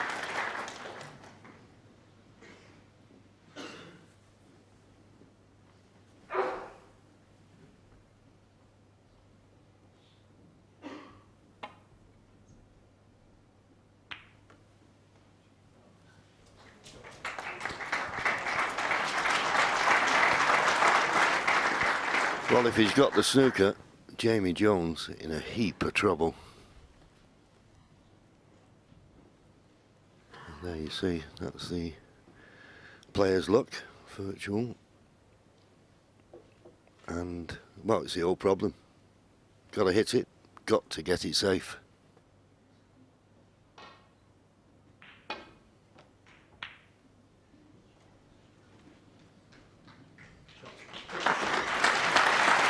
Something like that.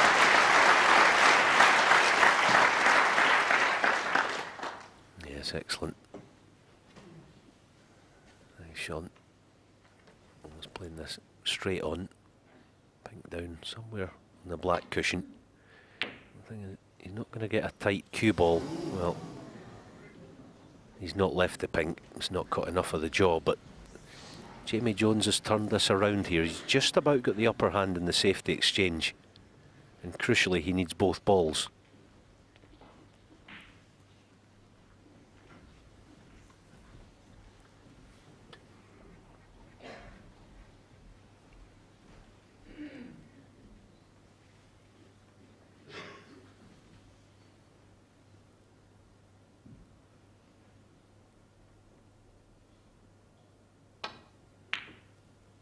This time playing the cue ball twice across, but that pink needs to keep running.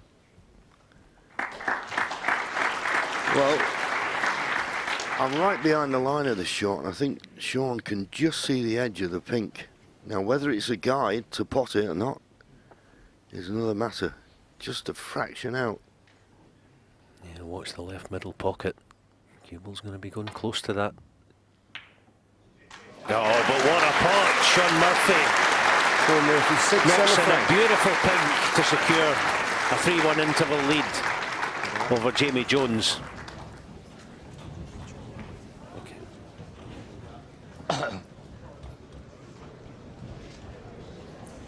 And a very nice, close, tense into that particular fourth frame. And overall, been pretty entertaining. Has the wind been taken out of Jamie Jones' sails a little bit in this particular mini session, would you say? Truly, yes. And you've got to say that Sean Murphy's done a great job out there. And obviously, all the seeds are under pressure against the qualifiers. So far, so good for Sean. Yeah, because Sean probably would have felt quite a lot of pressure. A lot of people were tipping a bit of an upset today. Yeah, I don't subscribe to that really. I think Sean is you know, as I said, going back to being consistent. I think he's on his days he's a fantastic player, and I was impressed there because he showed good patience, good concentration. As I said, that sometimes can be a weakness when frames go scrappy at the end. He's playing good safety shots, and yeah, I mean, he's made the century. He looks in good form. Very good century, absolutely. A 137 as well. We'll be back to that one in a little while, but we're going to reflect on events yesterday. Now, since 2014, only 2 names have been inscribed on the World Championship trophy, those of Mark Selby 3 times and Stuart Bingham in 2015. But it will not be for our defending champion, Mark Selby, because as you probably saw last night, he went out, and it was gentleman Joe Perry who inflicted the knockout blow. Always great to see the opening shot in the World Championship. And it's the defending champion who's going to get this match underway. It should be a cracker. My safety wasn't really up to scratch, which normally that's one of my strengths, but taking nothing away from Joe, that's because he was putting me in trouble as well, and every time when I did make a mistake, he punished me. Wow, what was that? He was letting himself get bothered by run of the balls a lot, and when you do that, that's a sign that you're not playing well, that you're not confident. He was muttering away to himself, which is not usually the sort of thing that he does, and he just didn't look right, and with not getting off to a good start, he was always going to be chasing himself.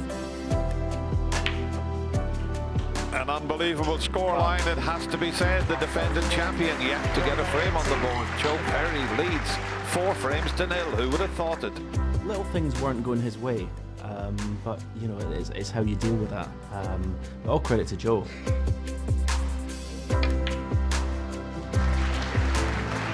Ton up for Joe Perry. I got off to the perfect start, really, because not only did I go ahead, but Mark missed a couple, so he didn't really settle, and I pushed on. What a performance from gentleman Joe Perry. He leads the defending champion Mark Selby by the scoreline of 7 frames to 2. The world champion's got a lot to do this evening.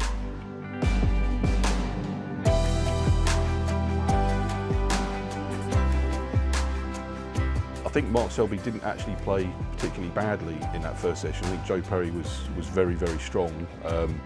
And you always thought that if Joe Perry could perhaps just edge into that sort of 6-3, 7-2 lead, it might be very, very difficult for Mark Selby to come back.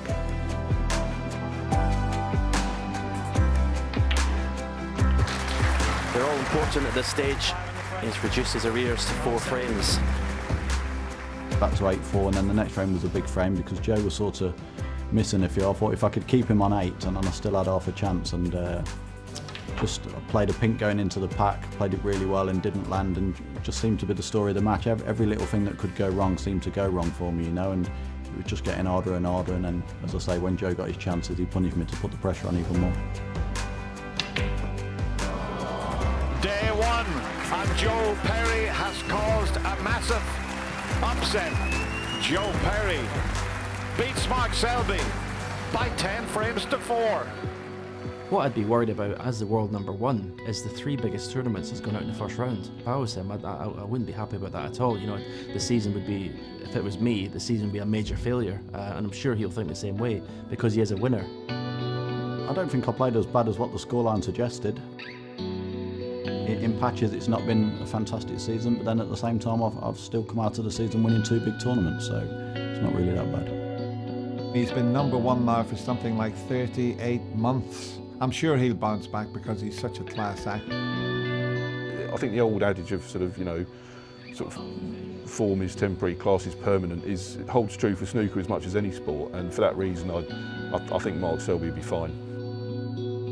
I felt as though coming into this tournament I was really confident, so I mean I'll have a good break now for the summer, get back on the practice table, don't really need to change too much what I was working on, and yeah, just have a good break now and then come back fresh for next season. You're going to watch the rest of the tournament? No. I'm going to sell all my TVs for the next 2 weeks and then buy some new ones in about 3 weeks' time.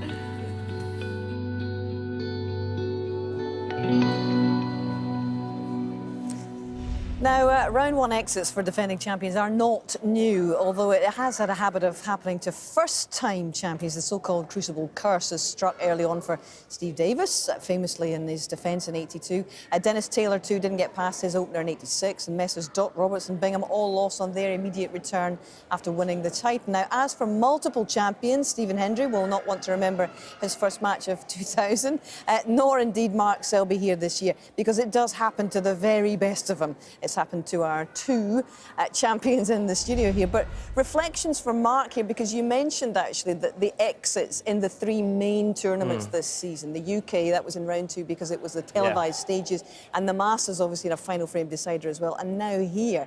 Does that really blunt your memories of a season when this happens to someone of his stature? I think Mark targets the big events and at the start of the season. So for that respect, the season's been a failure. He said he's won 2 major events, so you've got to look at this standard. If you win tournaments, it's good.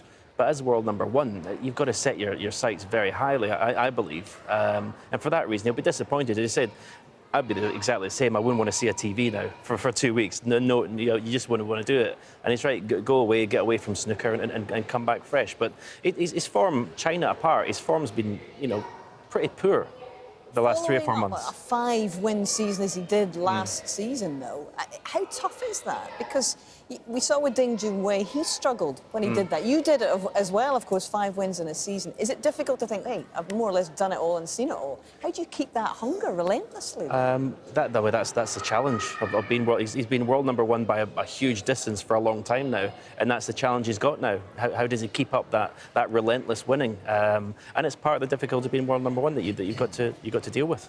There's a vulnerability about coming back as a champion because everybody's trying to oust you from your position. But we talked about the feeling of being invincible coming back to the Crucible. It didn't happen this time. Clearly, No. it didn't feel like that. No, it can't all the time. Somewhere down the line, you've got to relent in that department. And you are judged by a different set of criteria, and you judge yourself differently as well. I think the way to view it is, well, not to accept it, but in that respect, but to know it's possible to happen. But the way to sort of cope with it is to probably not look for an answer in as much as a technical answer, not to change part of your game. Really, you want to be doing what you were doing when you were winning, not searching for some other type of fix. And there is the possibility in the world of coaches that you look for other things, but you actually should be looking at what was working in the first place. So go back to your roots, really. OK, well, he's switching off his telly for the next couple of weeks, but I know that everybody in the top half of his draw has really opened it up. You've got Mark Allen, Kyron Wilson, Sean Murphy, Higgins, Bingham, Trump.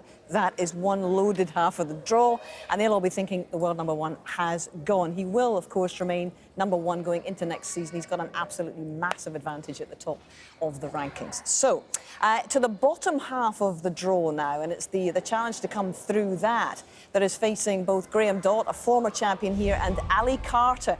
Now, overnight, Dott held a 6-3 lead. Now, remember, Dott, albeit that he is the former world champion, is the qualifier in this occasion. Ali Carter is in the top 16.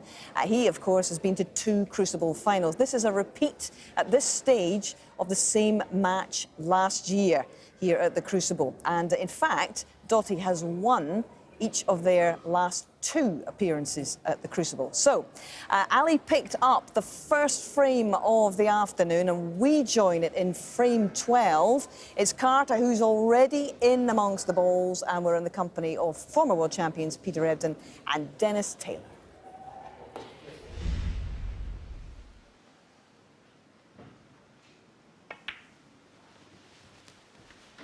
'20.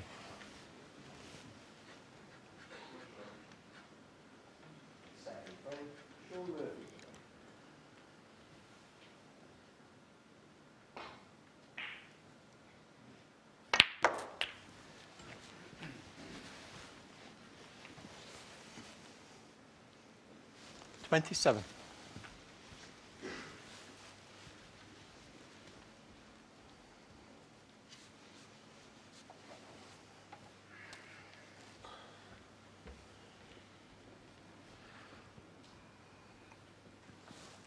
Useful little extension there. He's not one of the tallest players in the game, Ali.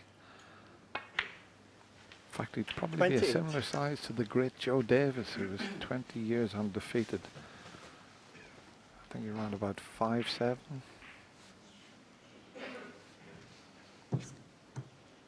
That's how close they are to the people there. You could see that.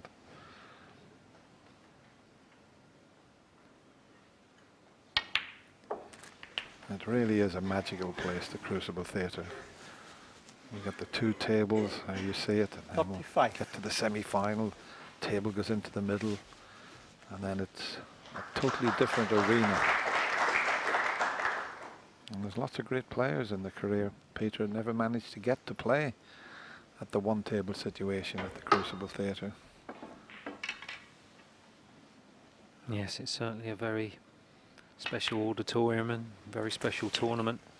36. It's the one that means the most to all of the players, and all of the top players try to come to the Crucible in top form.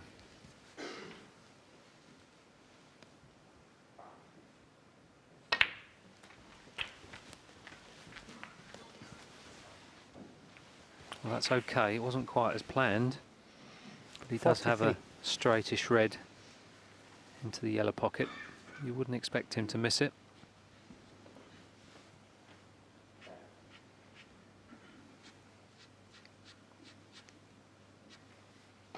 he can avoid the cannon on the red to the right of the cue ball, he'll screw back for the black, but it looks as if he's topping it for the blue. And it's there. 44.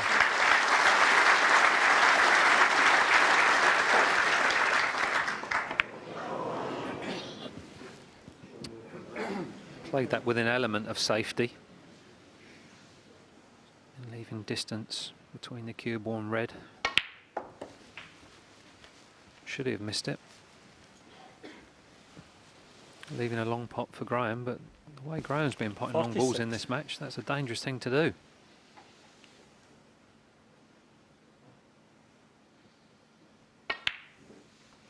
.47.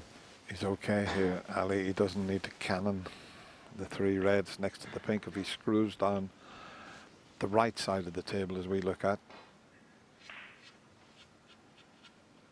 the back red of the 3 is available.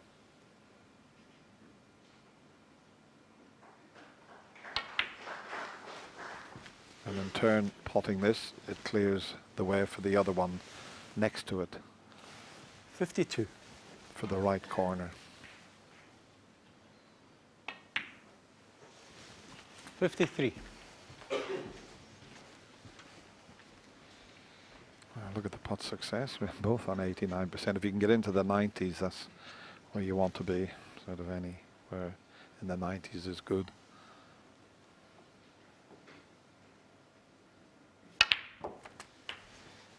You could see the reverse side there. Overdone it slightly, but 60. That doesn't matter. The game is at the snooker's required stage here.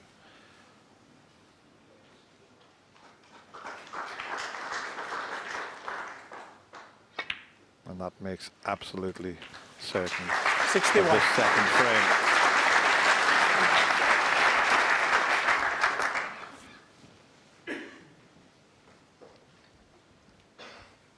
Not the best start for Graham Dott, but he has had his chances.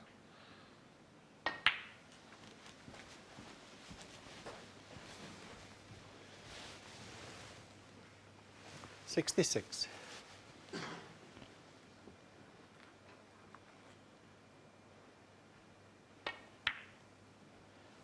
.67. One big cannon here. Half ball on the red either side would put it on. Played it perfectly. He's made 25 centuries this season. He's made 260 in his career. 75.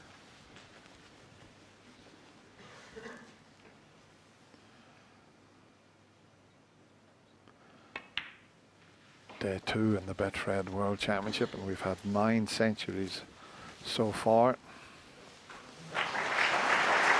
81.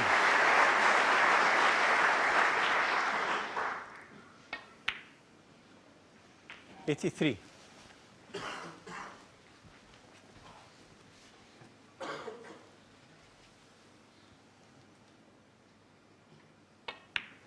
Yeah, top class snooker from Ali Carter. Breaks of 61, 62, and now this from 6-3. 90.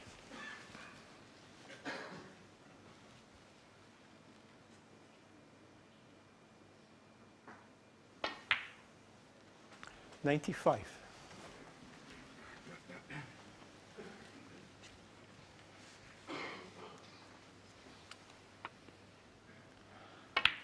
Century number 10 here at the Crucible this year.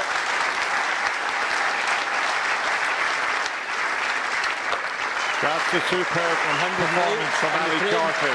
Ali Carter. Played 2, he's 1-2, and now he's just 1 frame behind. Well, Carter took the next as well. Very attritional frame, no breaks over 30. It lasted over half an hour to get back on level terms. Remember, he had been 1-4 and 2-6 down, but Dott has taken the last before their interval to regain his lead at 7-6. Now, that is live on the red button as well as online. We will be joining it a little bit later here on 2, but for now, we're going to head back to the match we've been enjoying, the first session between Shaun Murphy and Jamie Jones. Quite a few of you have been talking about the fact that Shaun might be entering for the World Gurning Championship shortly after this one. He's certainly given us a few facial expressions.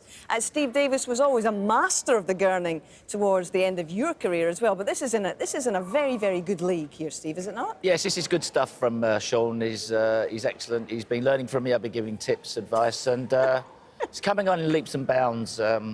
And he's got the cheeks for it as well. He's got the cheeks for it. He will kill us for this, however. He's got nothing to complain about out there because he's 3-1 in front against Jamie Jones, and we're going to get back to them now. There's the arena, and we will join Al McManus, John Virgo. John, in your heyday of impressions, you'd have had a field day with that. Oh, I'd have loved it. Lovely material, Hazel. Lovely.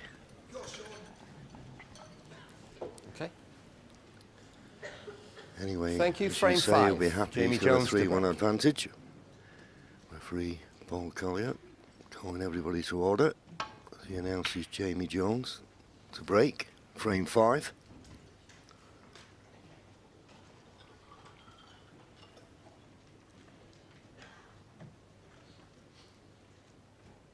There you go. Just over 1¼ hours. It's been very, very good stuff.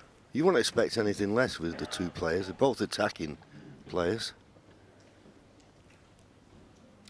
Yeah, the one thing, just looking at the stats of those first 4 frames, Shaun Murphy breaks a 75 and 137. But that's what he does, and he just looks a bit more likely to score the heavier of the two players in 1 frames in 1 visit. That's when you're having a good day, when you catch the green and snooker your opponent and all the reds.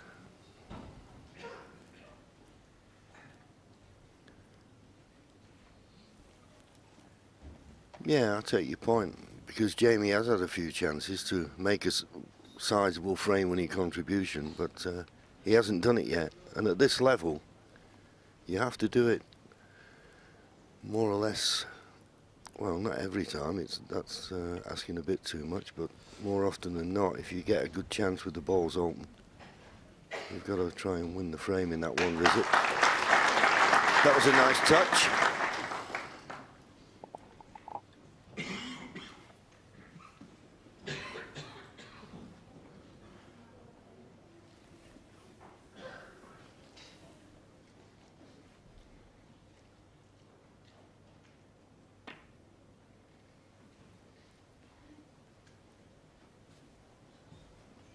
No, and likewise. Beautiful little shot. Quite deliberately. Trying to nestle tight in behind that green.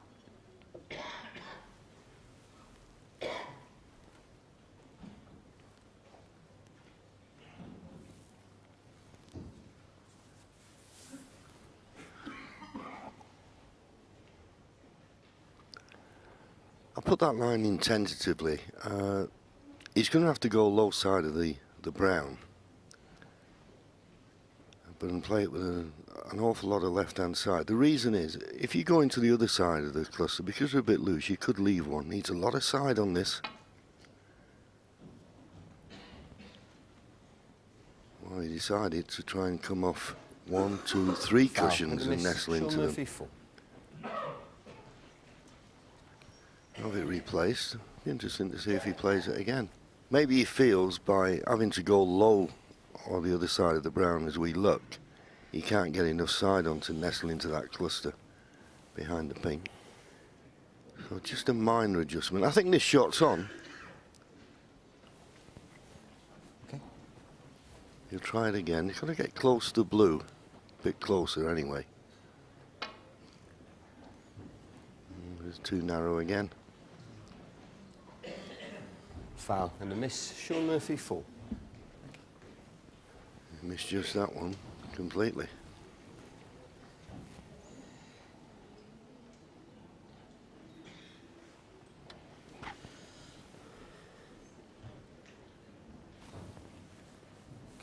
Sure.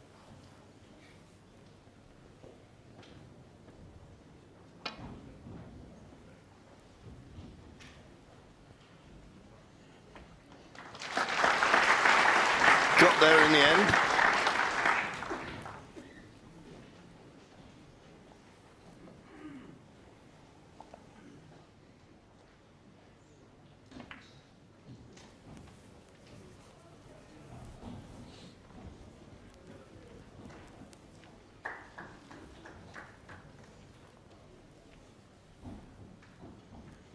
Good length of cue ball from Sean. A little bit of pressure on this, with that red being in the open. Once we get past the baulk line.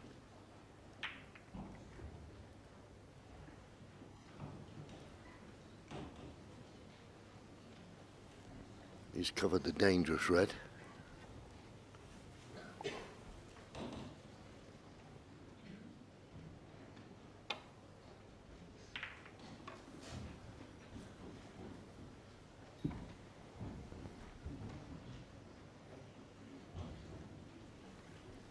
Just something on table conditions actually. This little couple of shots that both Sean and JJ are playing here, you can almost hit it a wee bit harder. Just as I say, the way the cushions are playing, the black cushions playing quite nice and soft, and that suits these players. You know, there's no danger of the cue ball going in, back into baulk and back out. He's given that a wee bit more, but you see, the cue ball's not quite making the journey, so you can hit it a bit harder. And he's paid the penalty, having pushed a red near the left corner.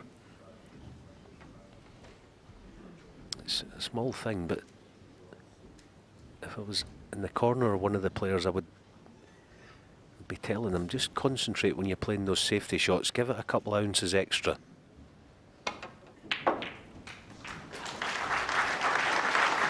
One. Well, decides to play it with pace. Does the black go? I think it does. Didn't fancy just rolling it in. Knew he'd be running into the second red. He'd have been unlucky if the black didn't pot. So clearly goes. He's got to be careful. Concentrate on the pot. Don't take your eyes off it. Does it drop? Does it drop?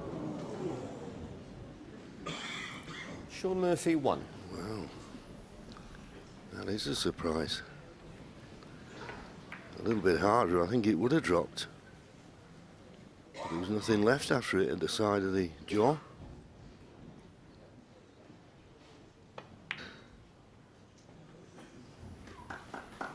One. Yeah, they're thinking many years ago the nap of the cloth takes the ball south, but on these superfine cloths it's not quite the same anymore. If anything, the black eased up the way. It just ran out of steam. Yeah, but you know as well as I do, Alan, when you're playing it that slow, it could run over a finger mark or anything. I was surprised he played it so slowly. Anyway, can Jamie... Yeah, let's have a look. Yeah, it maybe just drifted, but as I say, it could have done that on a finger mark or anything. I was watching a match last night, actually, with Graham Dott, Ali Carter, and played a red in the middle, and it didn't look in. It looked like it was going to hit the near jaw, and it just seemed to drift up the table. Yeah, good point, John. It's a feature of the tour these days, and meanwhile Jamie Jones played a cracking shot. He's released these reds, but yeah, pinks into the middle or reds from just below the pink 14. spot. These days they tend to go up the way rather than pull in towards the near jaw. Of course, as you rightly say, John, 15. the way to take that out of the equation, just give it an extra bit of pace. Just depends the shot you're playing, whether you can afford to play it that way. But yeah, Jamie Jones now a good chance. I talked about the scoring. This is the type of situation he has to make Sean Murphy suffer. And the only way you do that is winning it in one visit. 22.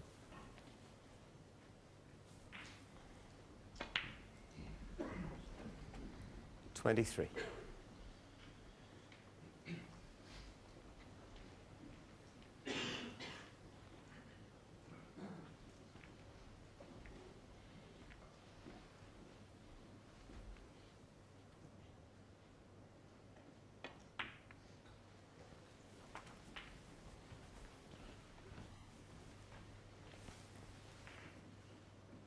Reds in the middle of the table are lined up nicely, but only for the right corner pocket.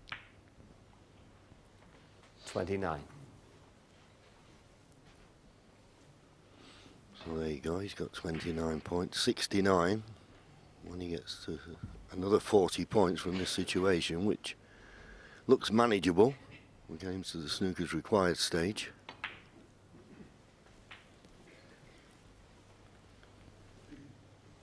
And we don't take it for granted when we say that this is a frame-winning chance and the 34. like.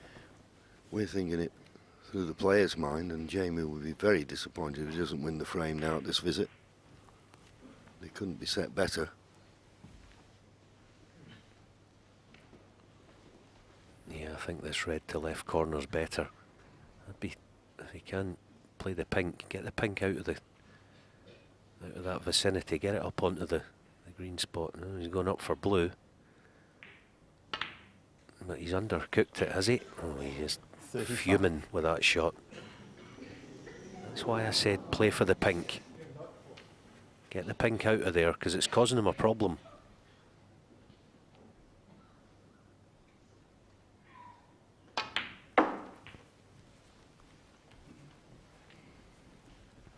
Yeah, and being the wrong side of the blue, he's got a real problem now. There's pressure on this.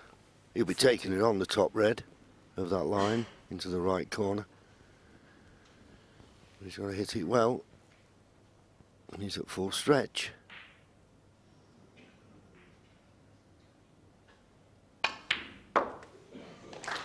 But good solid pot.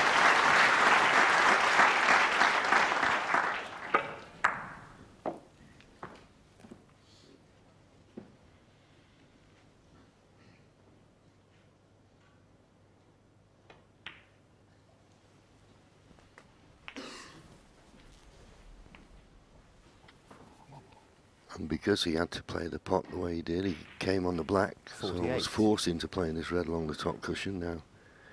It seemed to be going in nicely, but you've got to be very accurate.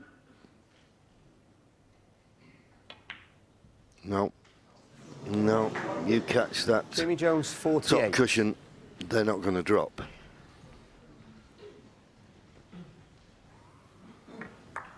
As soon as it went to the top cushion, you knew that it wasn't going to go in. Whoever's got the sweet sort of crisps, can you keep them quiet, please? The bane of a snooker player's life. Sweet wrappers and crisps.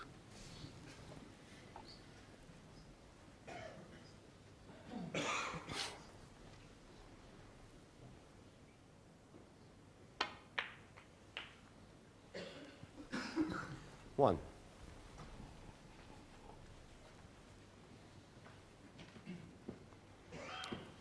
Another good start with Jamie Jones. But he's only scored 48 again. Just to reiterate, he's going to have to just score a bit heavier. He's made 48, 56, 13, 39. But he's only got one frame to show for his efforts so far.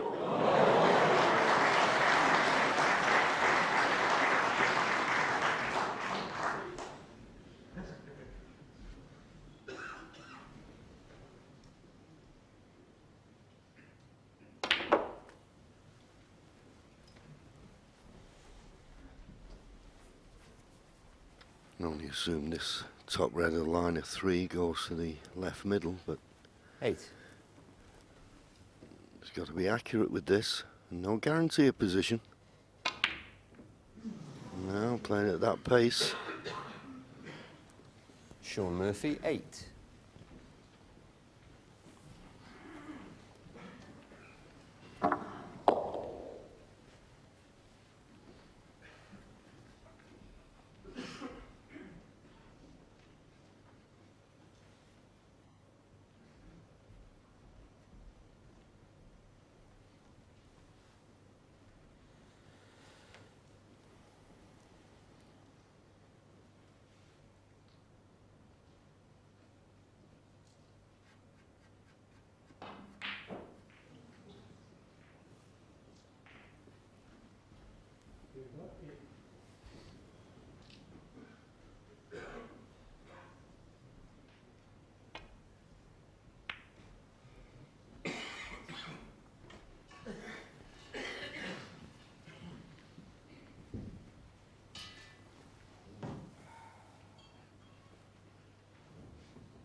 What a clever shot that was by Sean Murphy, using the red and ball as a buffer, keep them both up there. And he's got a good cue ball. I don't see any return to this black cushion.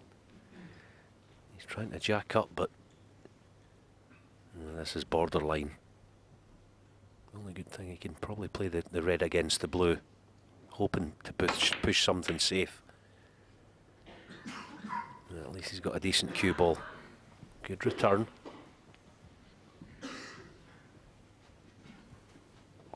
Yeah, we've seen this situation in frames before. Jamie just looking for one more chance to clinch the frame.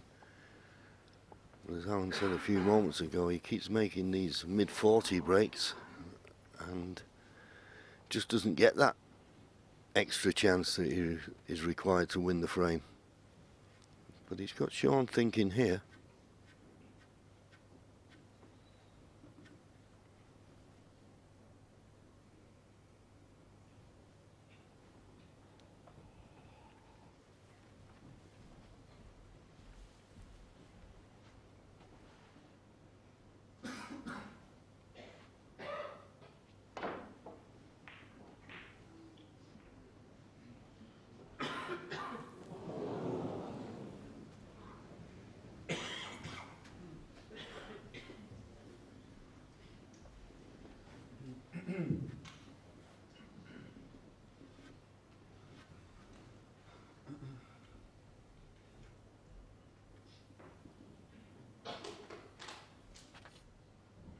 Well, giving this lots and lots of thought.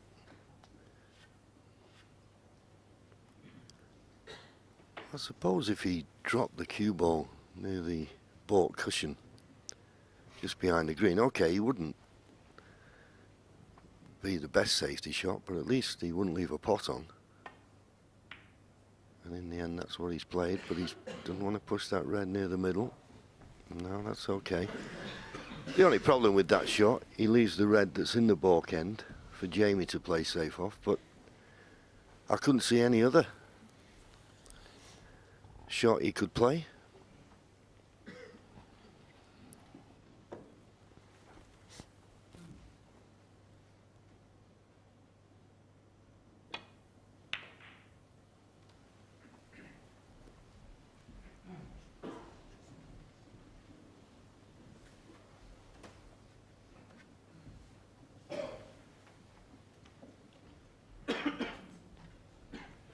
Now Jamie's left a possible pot here to the left middle. It's a type of shot, I think if you could guarantee not running into another ball, you might be tempted to play. But it's hard to tell unless you're right behind the line of the shot. He's having a look at the potting angle. Yeah, it's a dangerous game to play against Sean Murphy, leaving him these little tempters.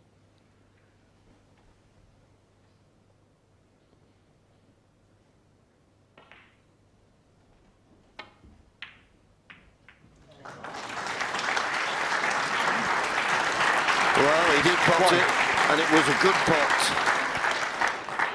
He was running into the blue, as it turns out, or the red. So it certainly wasn't played as a shot for nothing, fully committed. We'll get him right back in this frame.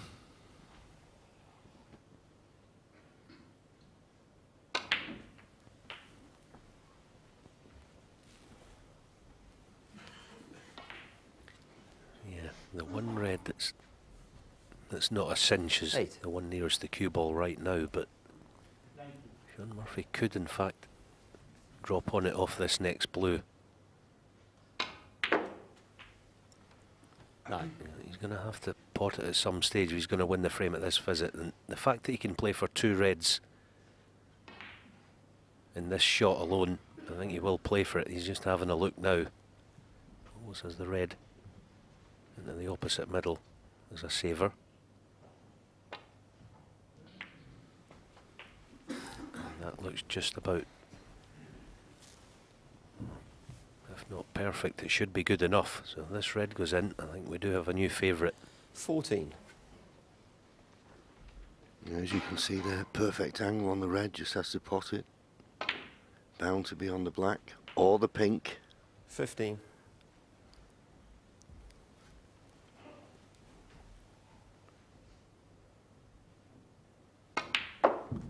So just 10 points behind now. Is this going to be another frame against the head? It's looking likely. 21.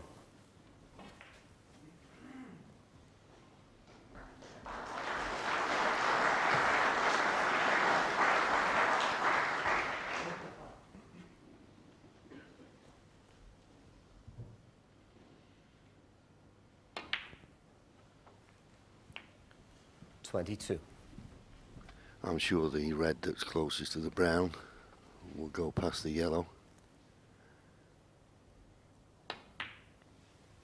So it's all about getting a nice angle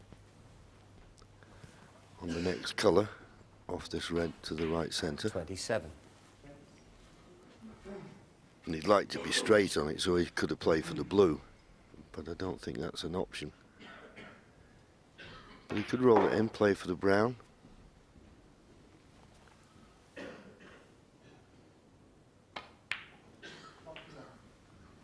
$28.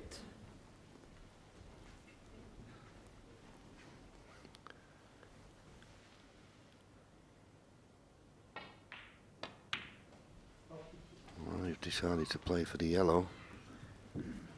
Could have done with a bit more pace in the cue ball. Didn't feel off the brown, he could guarantee. Well, I'll tell you what, that yellow struggled in. Yeah, wiped his feet and took a bit of pace out the cue ball. Good recovery. A typical modern day shot, that punching the red in rather than dropping it. Feature of Sean Murphy's play. Always likes to play a shot positively rather than dribbling it in. There are some top players, Mark Williams springs to mind, that prefer just dropping those kind of shots in. But he's set fair now, Sean Murphy. 33. And he's hit the front, so just the blue. This needs to slow up. This needs to slow up. Well, surely.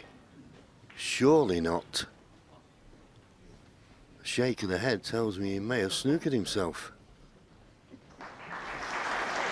Unforgivable, that. And that's the player's view. He had so much margin for error. Amazing. Yeah, not for 1 second I think that Sean Murphy thought that was possible.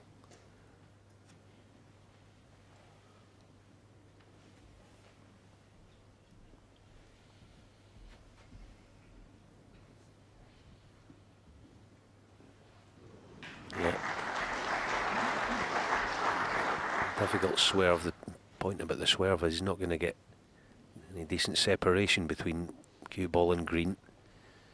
So playing the ball cushion, once I catch this thick, as I say, playing it this way, must keep the green safe. Never easy to judge these shots on it.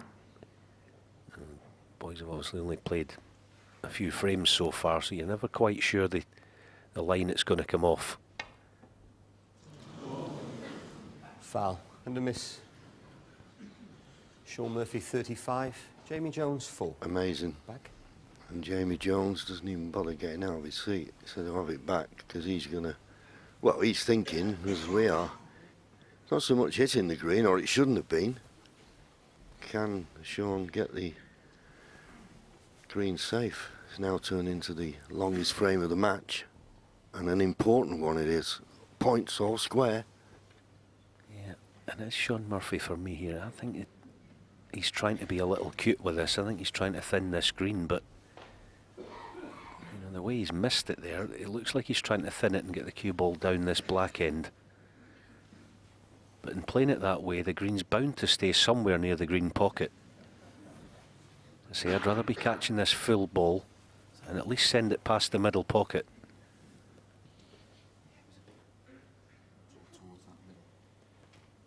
Bit more, and it was just off the baulk line. It's probably the distance. You know, this is one thing we're very proud of in our game, the honesty of the players. I mean, Sean looked round and said, no, it wasn't quite there because I could make the swerve easier. But I agree with you, Alan. I'll be trying to hit this green full in the face.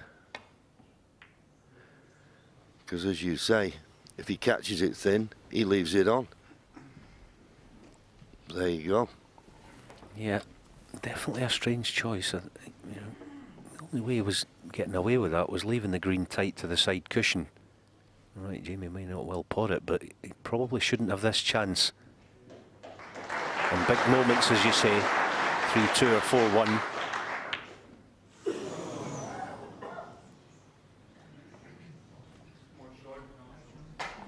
Well, I was looking at Jamie's body language there. It was like he was walking. He thought it was in. So Sean Murphy gets another opportunity.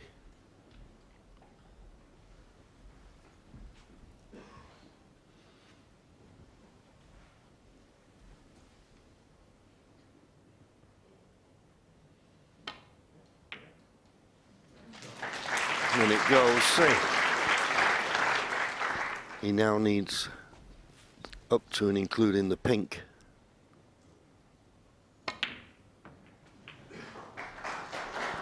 Seven.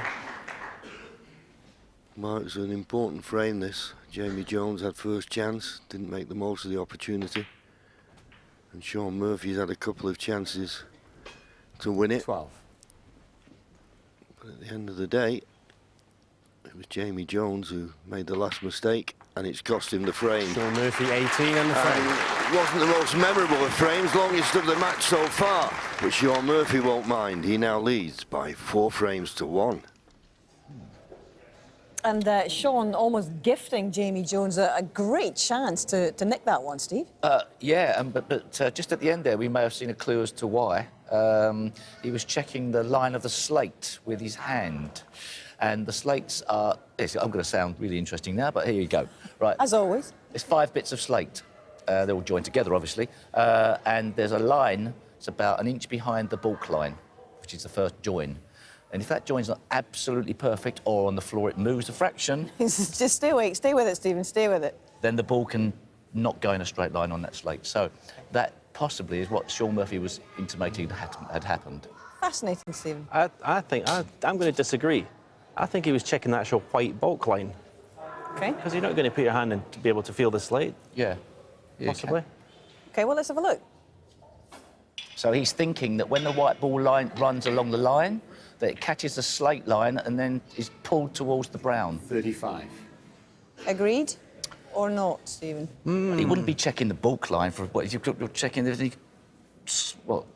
Chalk on the white line? I don't know. That's a shade of John McEnroe here. No, he's honestly, serious, trust me, right? Okay, okay. I do Trust me on this. He's checking to see if the slates are absolutely level, and they can move. It's not a table fault. It's not a fitter's fault. The tables can settle and move. So it was perhaps something you'll mention to the table fitter. Okay, regardless of which, Jamie missed a chance to actually draw level with that one. Yeah, we thought he might have played the green more positively. Stunned it off 2 cushions. The long green that he was left with, he played to drop it in. Whereas it's not the positive way of striking it. Obviously, every player has a preference for the way they play it. But I thought this shot possibly, it's a more positive shot. I think it got pretty close, but yeah, it was a little for Sean Murphy. No cigar, and Murphy 4-1 in front now, and a bit of a let-off, perhaps, from Sean's perspective, because it would have been 3-2, but he's got a little bit of breathing room now as we go back. Yeah, that long green by Jamie. agree with Stephen in one sense. You stun it, you make the pot easier. It is a more positive way of playing it. The reason he dropped it, he was guaranteed nice on the brown, but again, just to reiterate, Jamie Jones is going to have to score a bit heavier.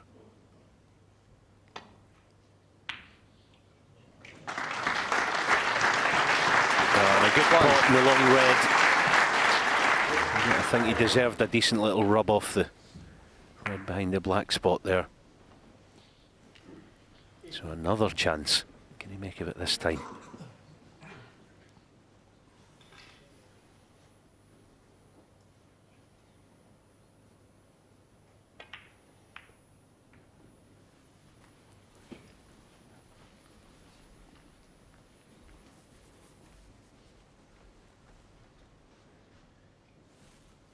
Eight, sure.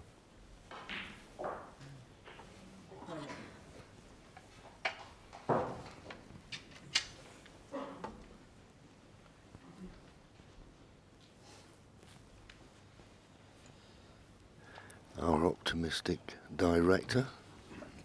One red, one black.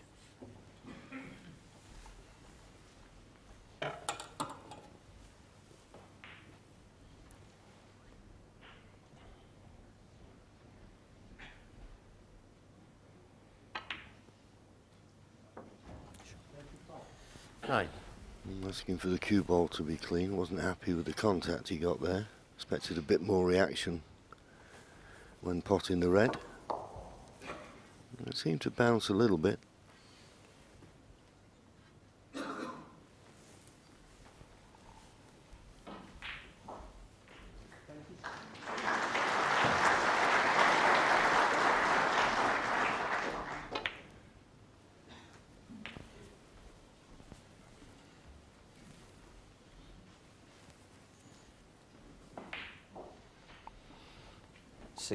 Playing this red, he'll be playing for, well, pink or blue. 17.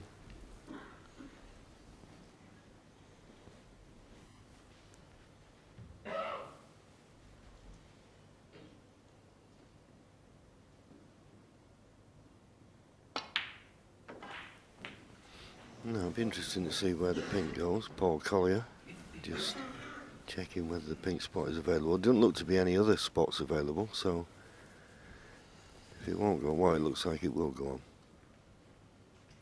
on. Well spotted. 23.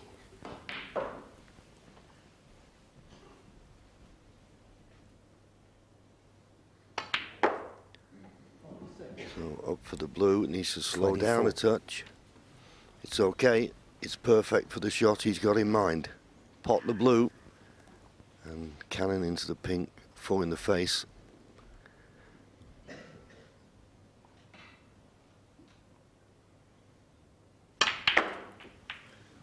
Where's the red ball going? Oh, well, for one moment I thought it was going to go in, but now it looks good. And now can he make 29. A frame-winning contribution in one visit? That red was going ever so close to the corner, but it stayed over it and not in it. Yeah, I don't think he's going to be messing with the black either here. This is up for yellow or blue. No, he's got to get past it. Just about. 30.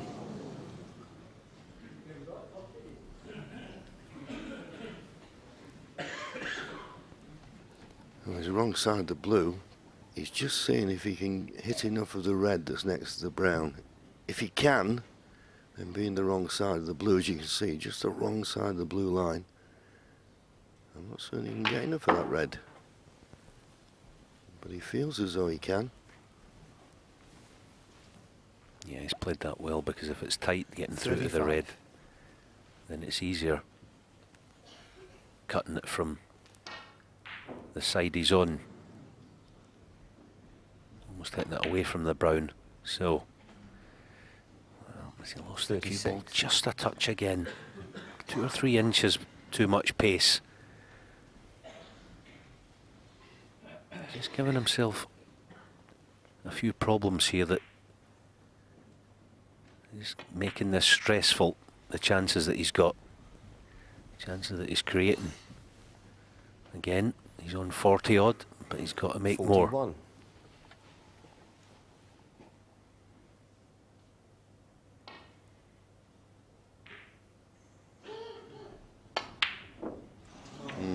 Found him out in the end. And that is the problem Jamie Jones, as Alan was 41. alluding to. He just keeps putting himself under pressure. And it's all about cue ball control. This game has always been the same. Funny, in this game, a lot of it, most important, the 6 inches between the ears. And you think if Sean Murphy had maybe missed in the ball and left Jamie Jones that red, he'd probably never have missed it. Just the fact that he landed low in the blue, as I say, put himself under pressure. He's almost the architect of his own downfall there, Jamie Jones.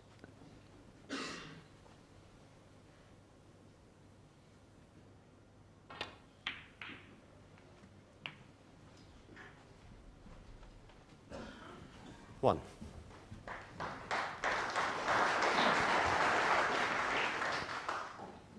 Probably worth playing into these because he can't tie the black up. Yeah, that'll do. I think he's okay here. Well, he's walking around 6. purposely enough, so I assume he's not touching this red. No, it's not been called touching, so I assume he can get through to the red just to the right of the pink.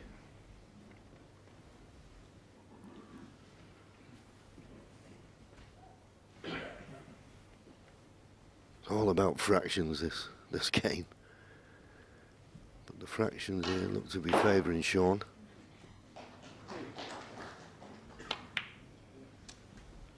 Decided to play on the black. And played it pretty well. He was worried about hitting it too hard and not being on it, but he's okay.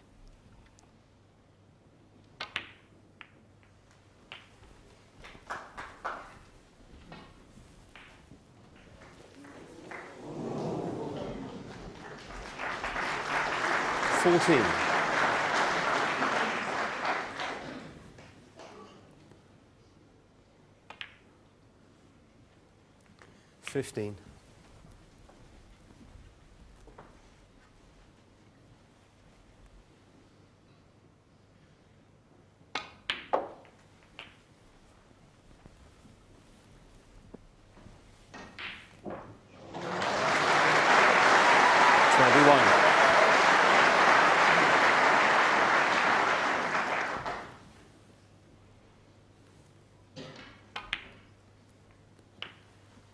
$22.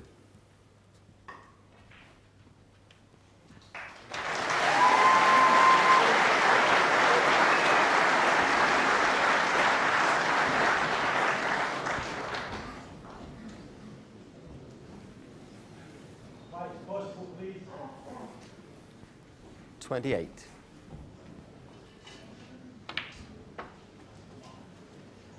$29.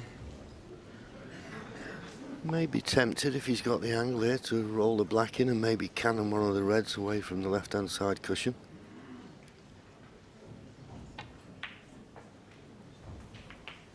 Well, if he was going to hit it, why not play the cannon?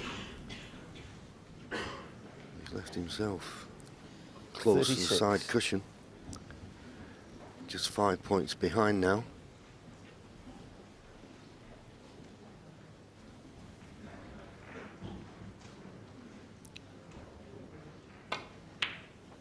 Oh, that was wonderful cueing. 37. He cued it so smooth. And if you cue it that nice, you don't have to hit it hard.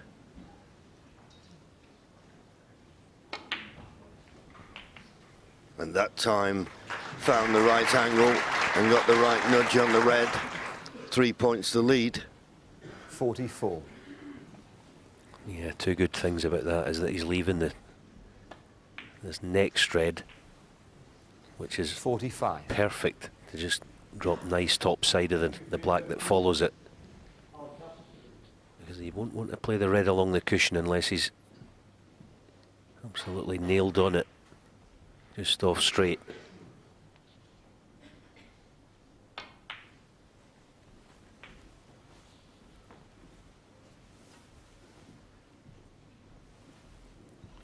50. He's left a wee bit too much angle in this. He might have to play the black in the same pocket.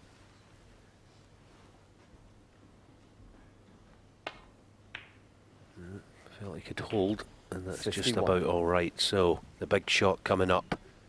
Black puts him 17 in front, so he's going to need the yellow.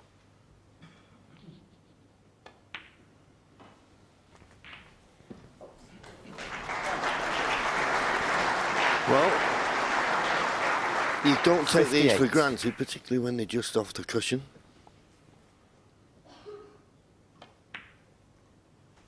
Yeah, but 59. slotted it in nicely. This black and the yellow to get to snooker's required. Wow. Well, if ever you've seen an 59. example of taking a shot for granted, that was it. He thought he'd done the hard work, roll the red along the cushion, and then misses a sitter. What a let-off for Jamie Jones. Got to take advantage of this now. He needs the 6 colours to really hurt Shaun Murphy.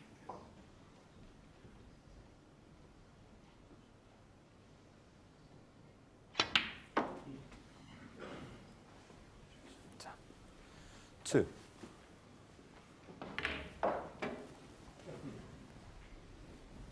Bemused, and so am I.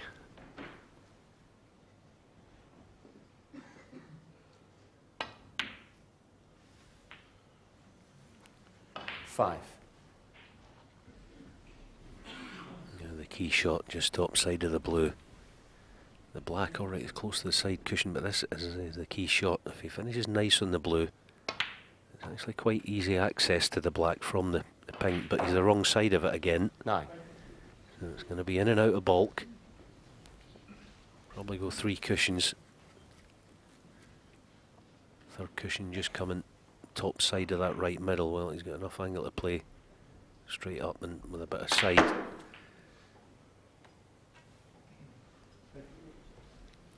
$14.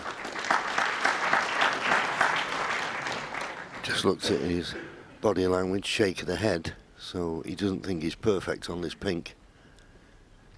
Pink and black needed.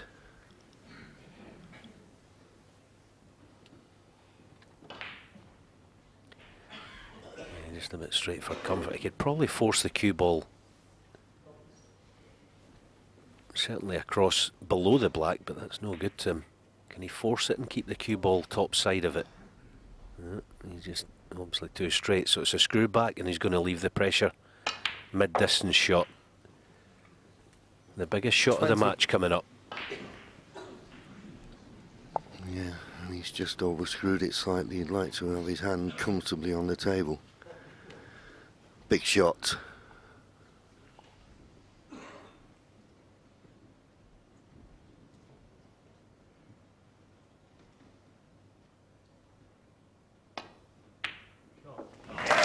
Well, fully committed. Jones 27 Didn't and a edge his frame. bets, and Shaun Murphy will be absolutely kicking himself. It's a sitter of the black.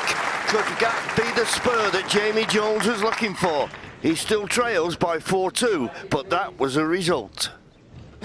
Well, it sure was, because Jamie Jones very much a momentum player, and as you saw, that little fist pump there, that meant a heck of a lot to him, and it was possibly down to concentration. It was something that you talked about earlier on, Stephen. It's definitely his weakness. He does it so many times. He just plays careless shots. John Virgo said it. He just takes it for granted. He's potted the red along the cushion. You think, I've won the frame, 5-1 up. I've at least got a lead going into the next session. And then you sort of get up on the shot. You think, have I missed that? you shock yourself. But you give Jamie Jones a sniff there, and he actually took this very beautifully. Well, he did, yes. He didn't make the best of the clearance, but what a fantastic pot this was. And I think worthy of a fist pump, to be quite honest. What I like about Jamie Jones, even though he's not been really sort of, I think, top class in his positional play today, certainly what's happened is he's able to sort of still be as confident as possible. I think we may have a fire alarm or something. Indeed, yes. We're going to have to take you back through to the Crucible, because I think we are going to be evacuated. We will speak to you, I'm sure, on the other side of this frame. Wow, I was getting a bit worried for everybody there. They were just carrying on regardless. They're brave, you know, working in that Winter Gardens there.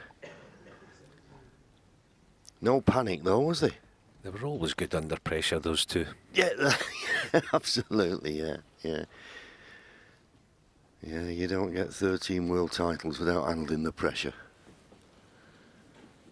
And there's Sean, well, I wonder what's going through his mind. Well, I can forgive him for thinking, well, why am I not 5-1 in front?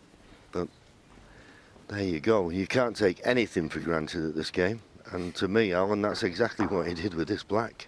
Yeah, Stephen called it right. He's almost played it Frame thinking 7. it's in without Jones hitting it.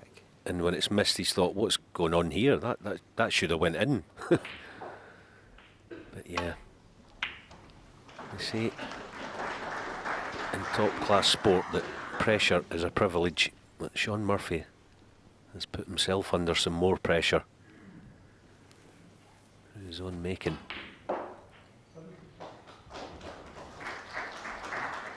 Well, that's what the Crucible's all about. We see those frames almost every match, in fact.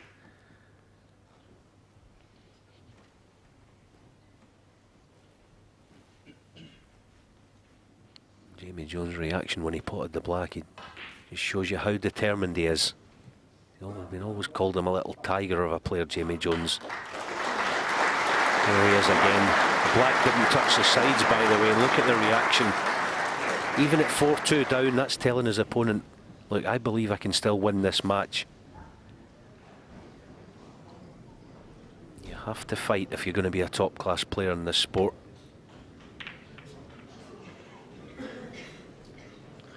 Well, once again, under hit the safety. Just about reaching the baulk line rather than the baulk cushion. And against someone of Sean Murphy's potting prowess, that's not going to be good enough. Yeah, Sean's the type of player that'll just play that. He's not even bothered about cannoning into other reds. Just pot this. Wherever the white finishes, it finishes. Well, that was a wide. Perhaps a symptom of what went on 3 or 4 minutes ago.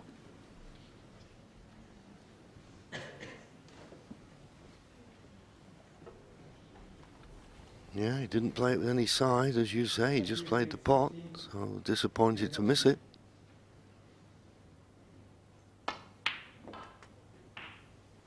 But your confidence can go through peaks and troughs in these matches, and maybe there's just a little dip in his confidence after missing the black that cost him the last frame.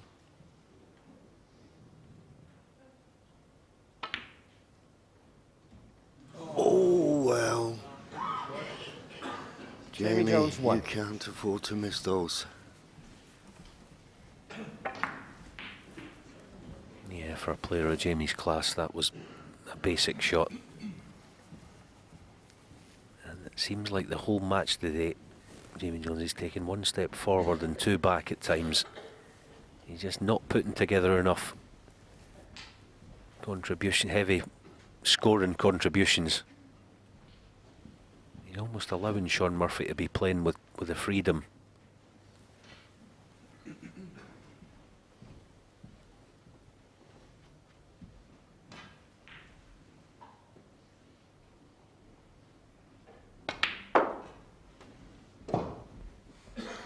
One.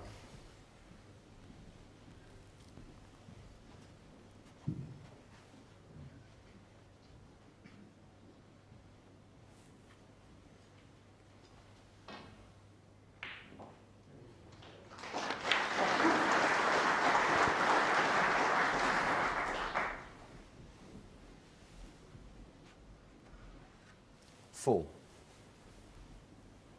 See if this little plan works out. He's going to be playing bulk colour. 5. Probably brown for the red near the black spot. Ramble.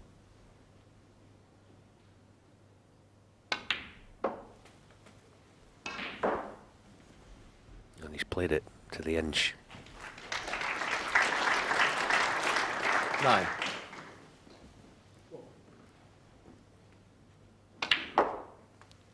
Ten.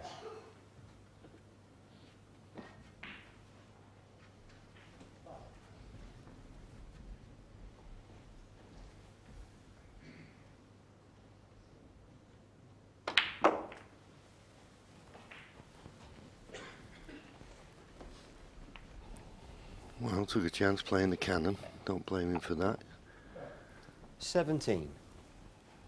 Just got a fraction awkward, although those two reds are just to the left of the black. If he plays the top one, he could play a little cannon on the red just above it and hold for the black.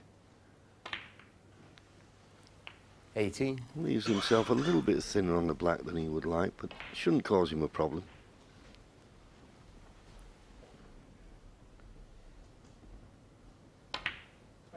Well, it did cause him a problem. Sean Murphy, 18. A little bit disconcerting this now for Sean.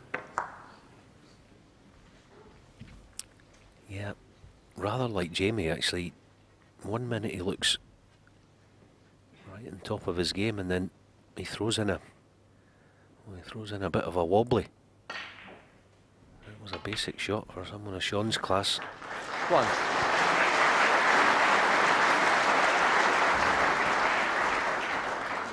He looks a bit perplexed, a bit bewildered about some of the balls he's missed.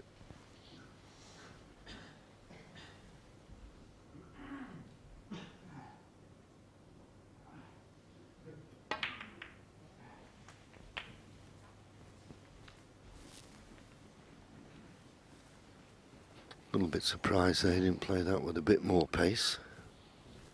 7. Pink's only available into the right corner. You felt you could have played it with a bit more pace to push the cue ball through those reds a bit more. He's hampered here. He's got a red he can pot to the right corner, but he doesn't like the chances of position, so playing this one to the far left corner.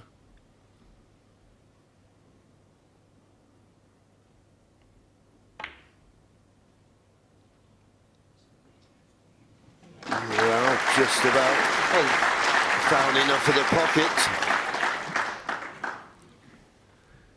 But still a little bit of pressure on this black. Well, he's not even going for the black, he's playing the yellow. More of an opening of the pocket with the yellow.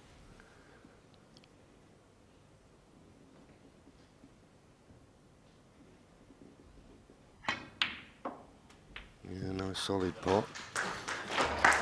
And of course, not being the tallest player, Jamie, I'm certain in his younger days would have had lots of practice with the rest. Yeah, cued that lovely too. Has to put the finishing touches to these chances that he's getting. Oh, Jamie. Foul. Jamie. And a miss, Jamie Jones 10, Sean Murphy 4. Yeah, it was one of those where you really had to play a delicate screw shot and just dip down on it. You could see him dipping down on it at the bed of the cloth and scooped it up. Now, is he using that new chalk they're all talking about, where you don't get kicks, but if you don't chalk your tip regularly, you can get miscues? Jimmy White told me that. 1. Yeah, both players today are using that new chalk, the new mystical stuff, and the other way you can tell is there's not a lot of chalk marks on the bed of the table. It's actually quite clean. There you see the colour of it. More of a kind of grey. Yeah, someone told me the £25 a piece. Ramble.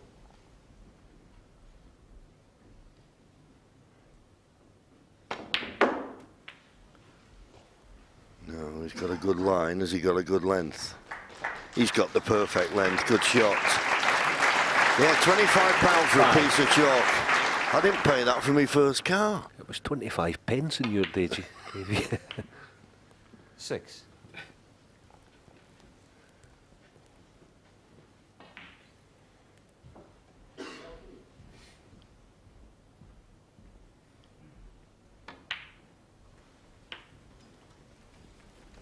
So this is a great opportunity now for Sean to put the mistakes he's made in this frame and the last one behind him. Just looking for another 25 points.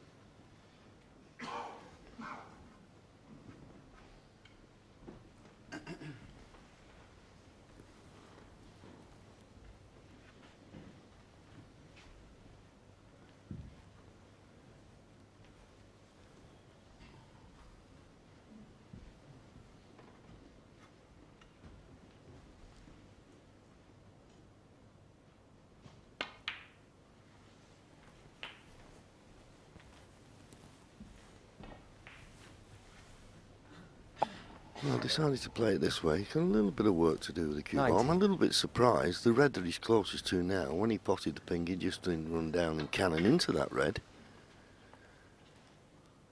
Just got to get this one right. 20. Just about got there.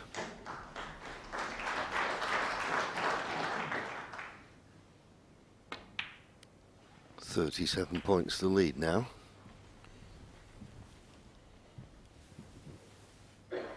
Red colour red would get into the snooker's required 26. stage.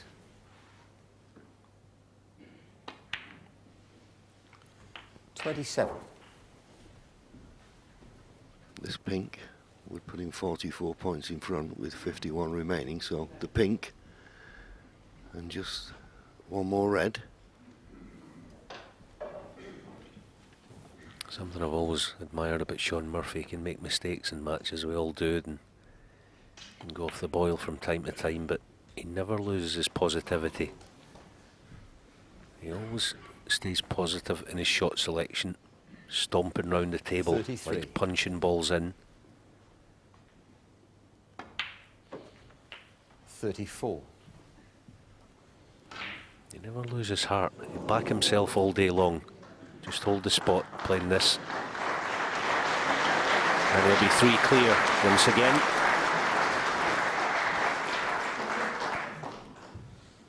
40. 41.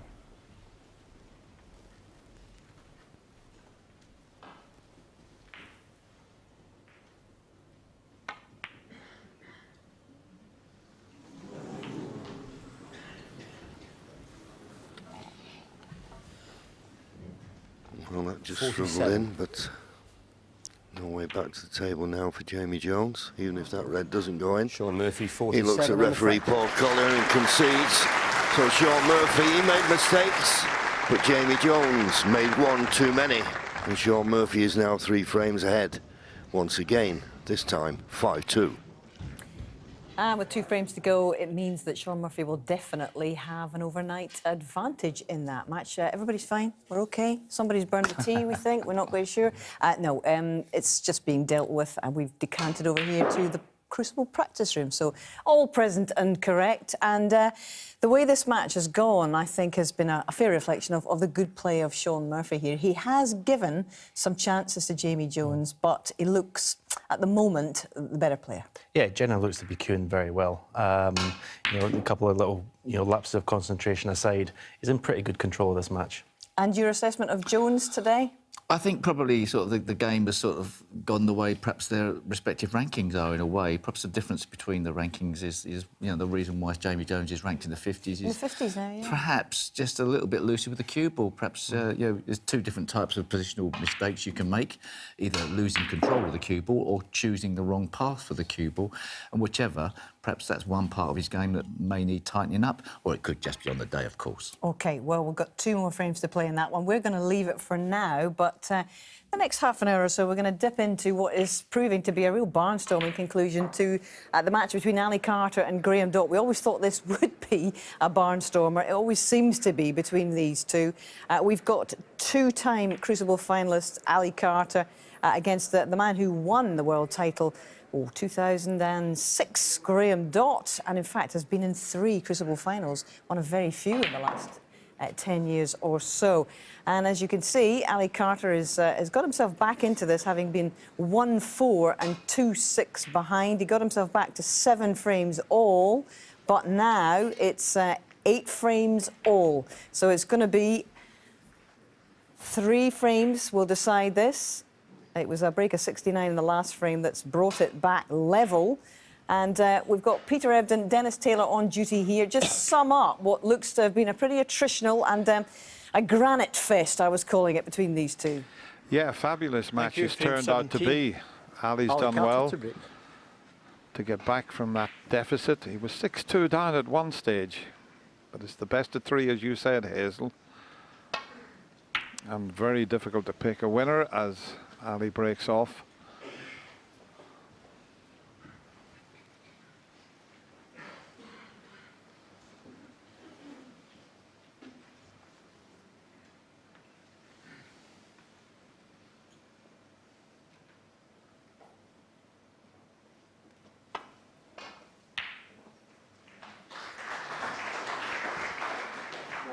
Yeah, both players were winning frames with one visit. Graham 75 break to go 8-7 in front, and then Ali with a 69 break to level at 8 all. It's been terrific stuff. But you can expect it to get a little bit tenser now that we're down to, as we said, the best of 3.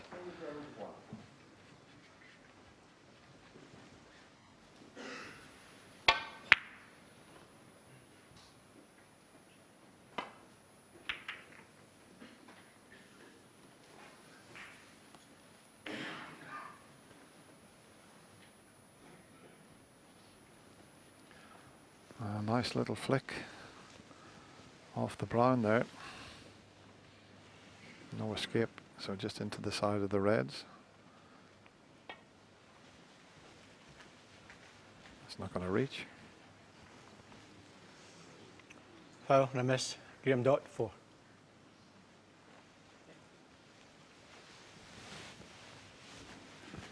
He's having it put back, but there's no problem here. He'll just play it with a little bit more pace. Yeah? Yeah?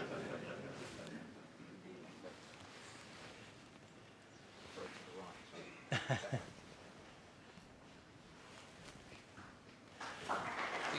think it was about there. I'll check it. Can we bring it up, Brendan? Well, it should be pretty straightforward to remember where it was. The monitor will tell Leo Scullion, our referee. Yeah.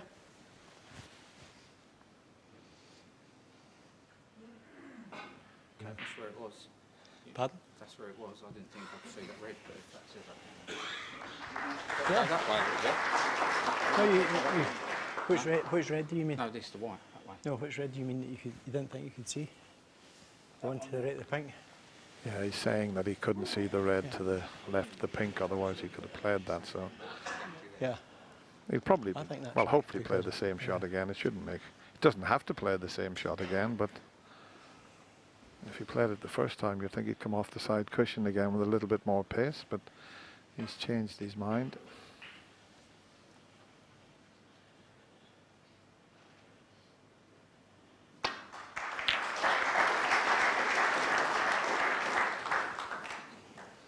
Why didn't he play that the first time?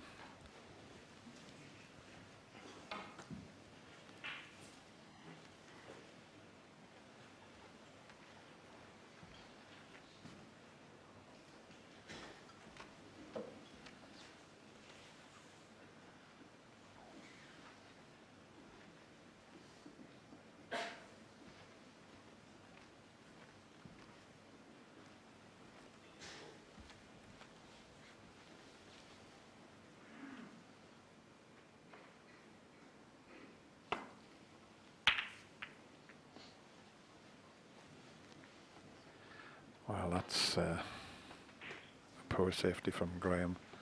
He may have gotten away with it. In fact, he has.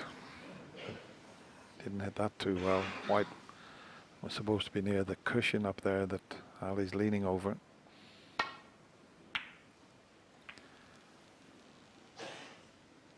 And that's a better pace. That's where Graham was hoping to put it. Having said that, there is a red that will pot into the left corner, and he's knocked so many of these in, but we're down to the nitty-gritty, and every shot now has an element of pressure on it. He's just looking to see if he's got the gap there if he takes the pot on. If it goes in, he'd finish possibly on the brown. But he's hit it too thick.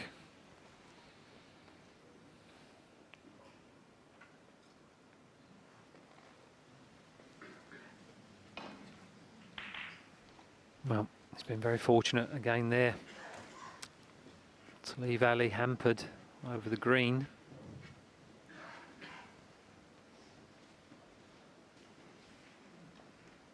Chance of getting the cue ball behind the brown here, but would probably have to play with a lot of right-hand side. Oh, you can see this. And under the circumstances, that was a very good pot. Needs a bit of luck. Hasn't got it.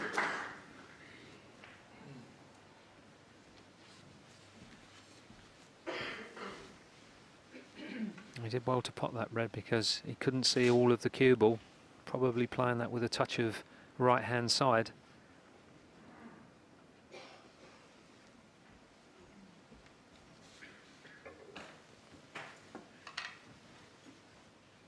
Rainbow.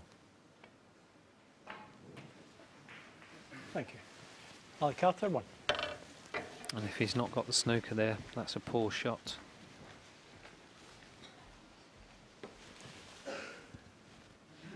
Thanks, Gil.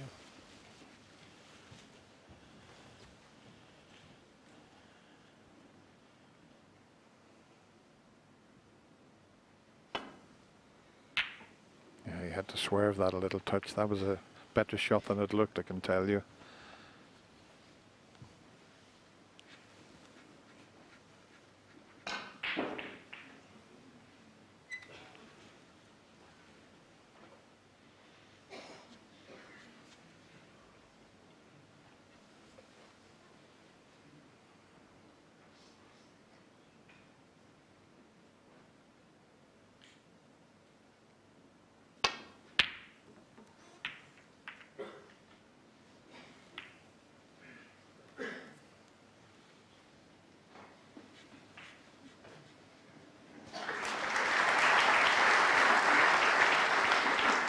Going a little awkward, the balls. In fact, there's only the blue on its own spot, which is unusual with so many reds on the table.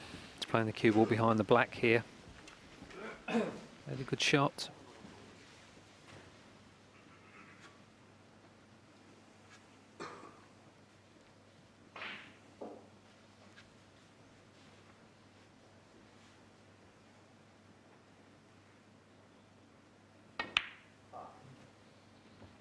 Now the safety zone is behind the black and near the cushion.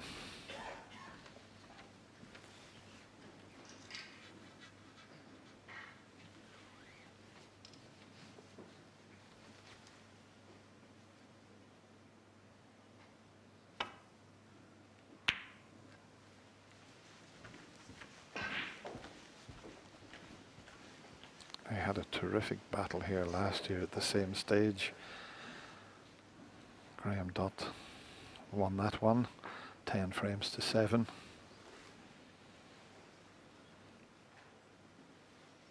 I'm sure Graham's heart skipped a beat there, Dennis, as the cue ball went reasonably close to the yellow pocket.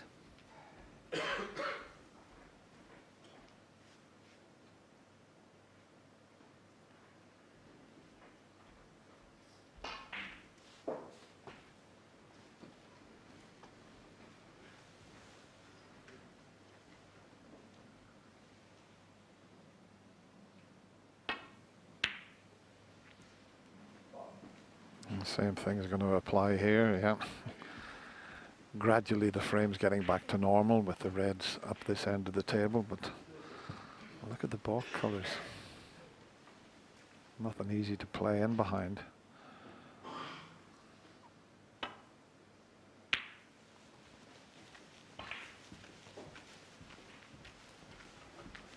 Might be worth risking this into the right middle pocket. He could get on the black. It's a bit of a free shot. It's the only red he could leave, so definitely worth the risk.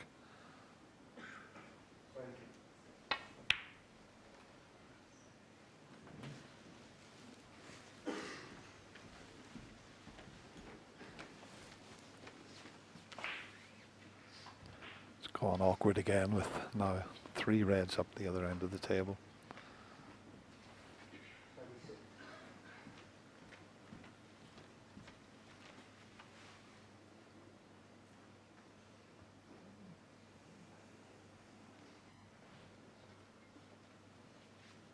Yeah, he might just have to roll to them here.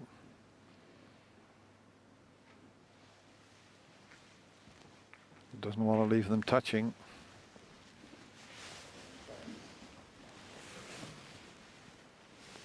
Touching ball. And it is touching one of them, so in behind the black here. A bit hard.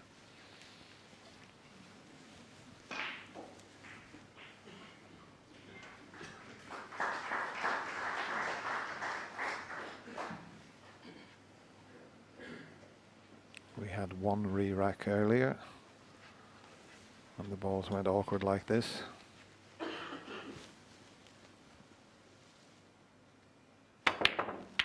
Now where's this red coming to?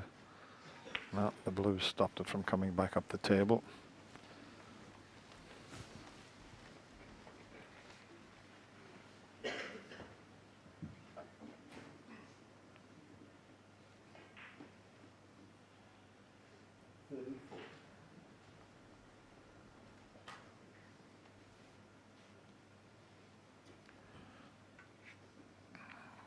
Neither player would have wanted a frame like this when the reds go up the other end, but you've got to play them as you see them, and it's a key frame, first to 10.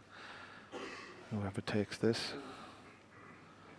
we just need that one frame to get through to the second round. I'm just wondering, Dennis, if Ali could take the red into the right centre and possibly beyond the blue into the right corner if he gets it, and potentially not leave a lot. I think he looked at it. Looking to get the white near the brown here. That's a mistake.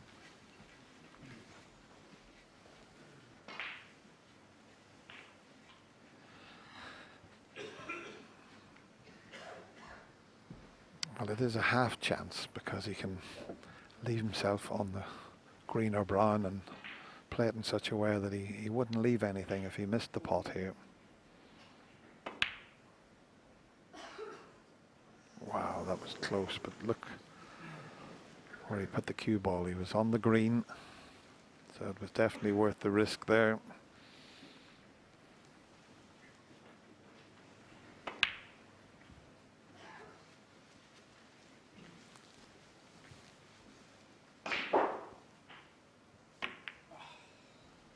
Didn't hit it, decelerated on that one. Because he was so close with the cue ball to the object ball, he just mishit that and didn't push the cue through as he wanted. But keep an eye on the cue ball here, where it's going.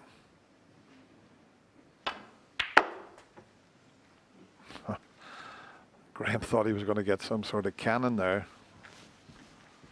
He's not going to drop on the black, is he? One. Well, if he takes this black on, I will be absolutely shocked. No, you can see the pink also, but it's just as difficult. He was expecting a cannon. He didn't know where the cue ball was going to finish there, and somehow he found a gap. I will show you it again. I mean, he thought he was going to career into those reds. Well, this is such a tough pot on the black.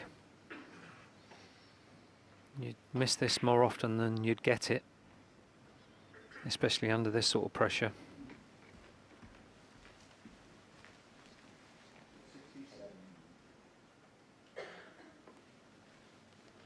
he may possibly come off the green side cushion to hit the brown. Brown ball, thank you.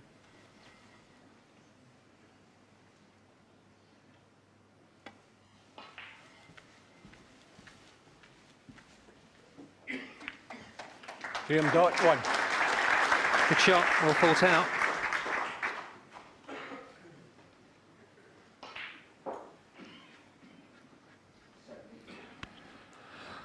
We haven't had many frames like this. They've been getting in with one visit, quite a number of the frames, but it's just the way the balls have gone here.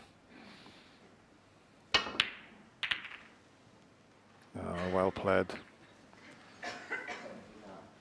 Using the other balls as a stopper there to stop a red from coming back up the table. And gradually the reds are starting to open up nicely, and the blue, pink and black are in the clear. Couldn't agree more, Dennis. That was one of the best shots of the match for me, one of the cleverest shots of the match.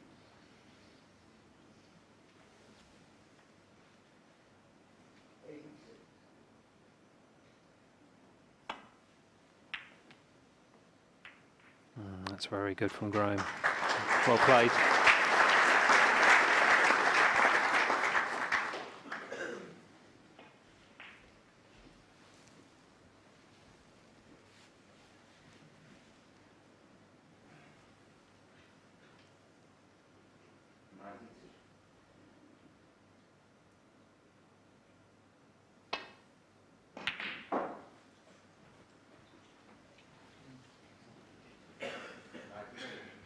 There's nothing to play behind over that side of the table. You're just trying to get the white as close to the ball cushion as you can.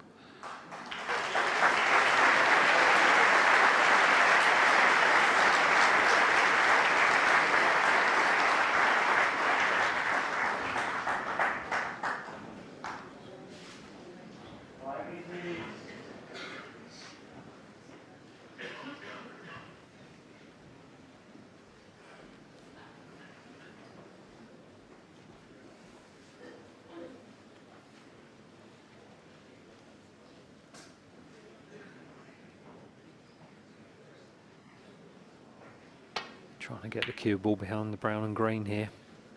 This looks a very good effort.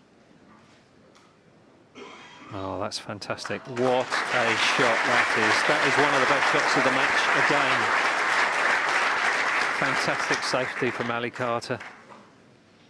Now Graham Dott is in real trouble here.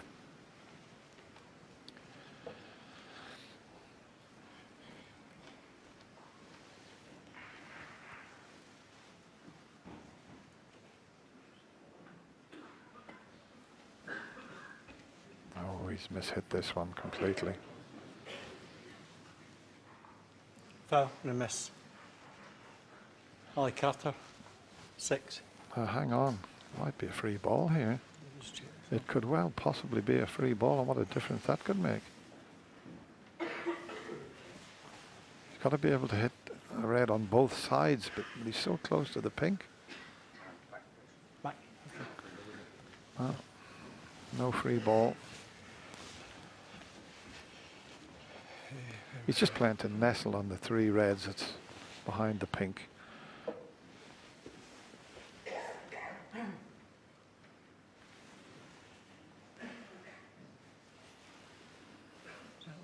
Yeah. Ali? That's what he's trying. I've got my first line slightly wrong, but well, I'm not too far out. But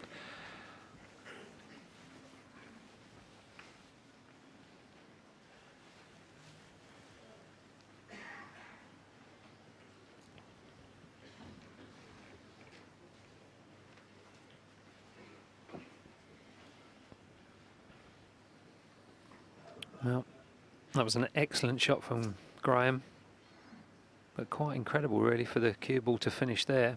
Could easily have left the red into the left centre.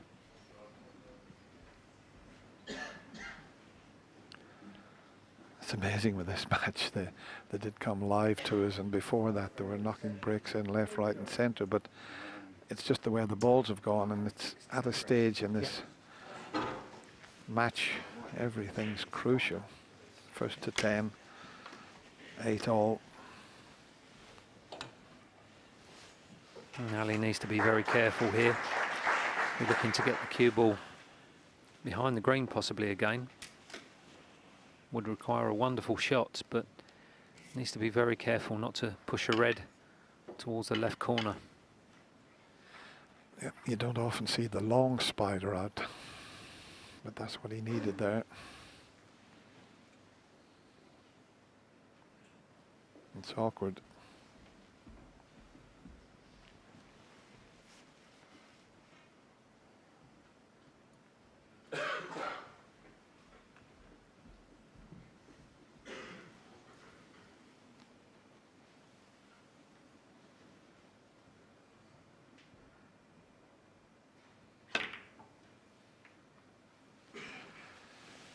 Yeah, it's a shot that wouldn't have been available in the days gone by before all these extensions and extended rests. The old long tackle was long gone from the game.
This frame has been in progress now, coming up to 22 minutes.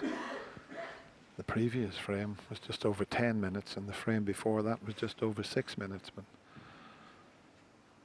so you never know how they're going to finish up the balls.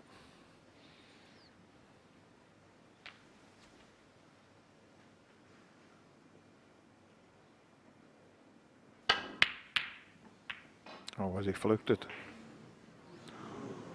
Oh, and he's left a gap through to it, and there's every chance he could finish on the black here or the blue. So a bit unlucky to leave the red right over the pocket. He'd got a very good cue ball there, had Graham Dott.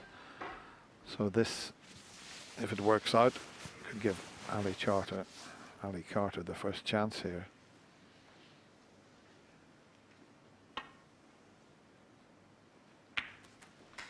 Why?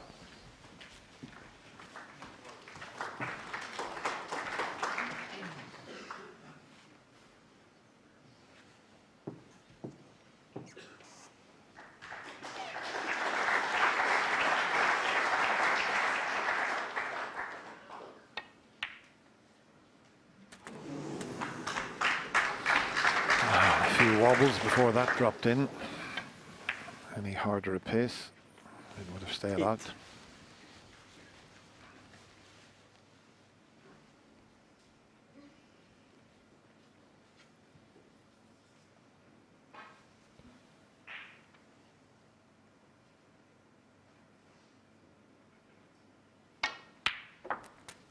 Nine.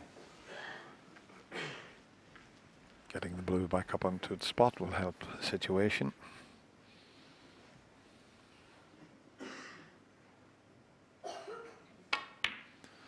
I think he's okay with the black. It's available into both corners. Yeah. It's not a straightforward run 14. to the winning post in this frame.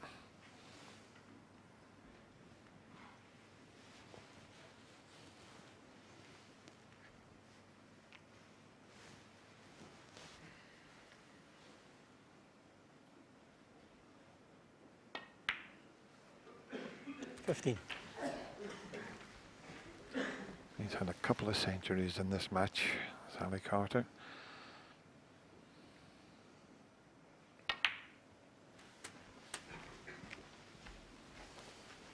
settle for 50 or 60 from this position. 22. That's for sure.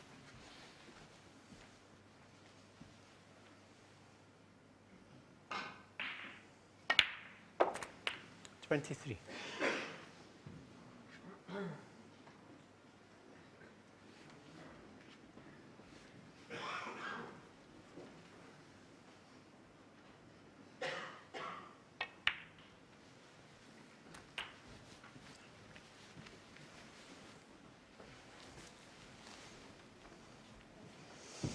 30.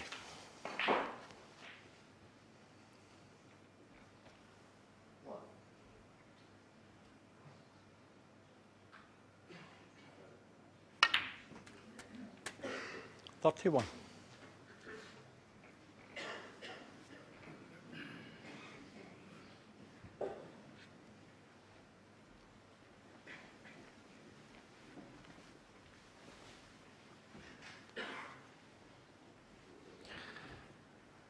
Yeah, this was the shot. He was using the pink as a stopper and seen the red go right over the pocket. Got a good cue ball, but was a bit unlucky there. But nothing unlucky about this break that Ali Cart is making.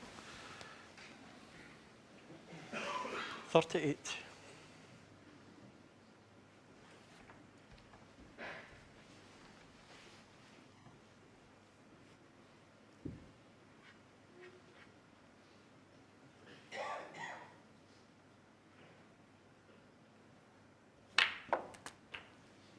$39. Gone a little bit too far. He might have to play the cannon now. He wanted to be straighter on the black, just to roll it in and leave the red to the right of the three there, the one that's nearest that corner pocket. Now he's going to have to make sure he judges the cannon here. Yes, Dennis, if he plays this with pace, there's a very good chance of pushing a red towards the left hand black pocket. And that's very unlucky.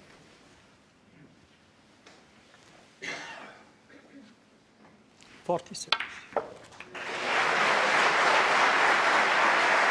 Just coming the first red far too thin. Ali Carter, 46. And that was a very good break, an excellent contribution, and a very useful lead. Well played.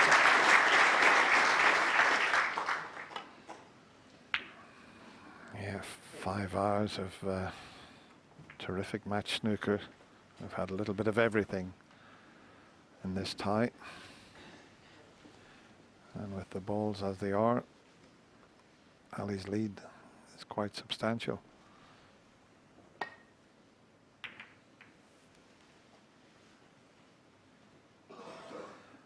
.48 in front with the balls like this, and a pretty good safety shot played there. And he's looking good in this frame, but can soon turn around.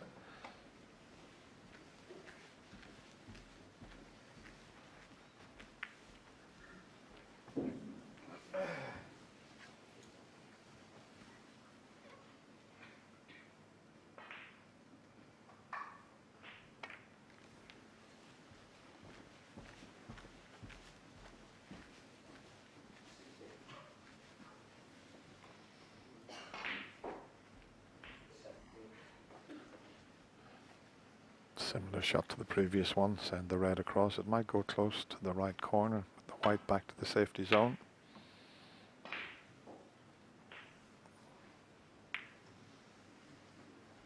That helps the situation, just bringing the yellow up near the green spot.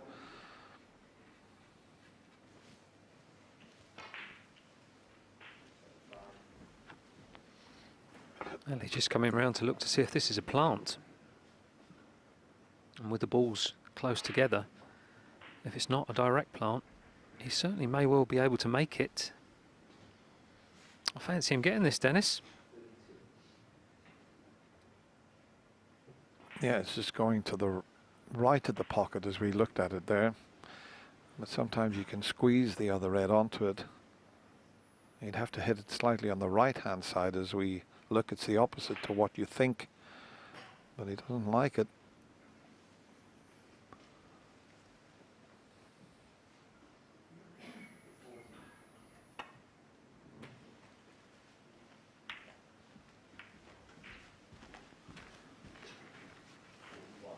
Or can he cut this one in? Can he see enough of it?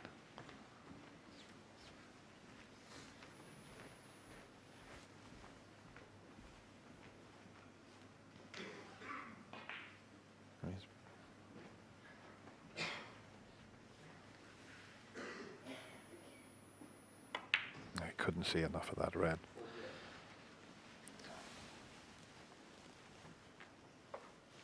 Has he left it touching? Shouldn't have done. It's not touching. Oh. Well, he's having a good look. Thank you.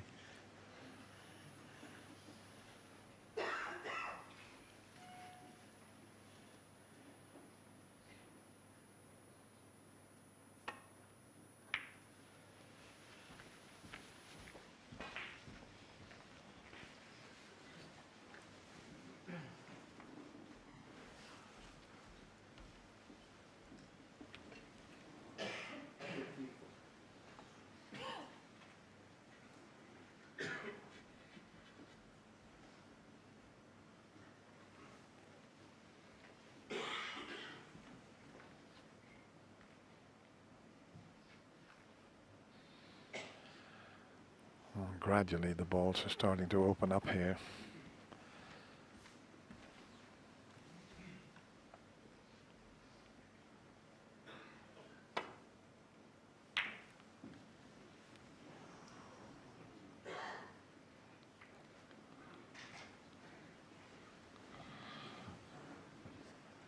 So one good pot here, and that might just secure this frame.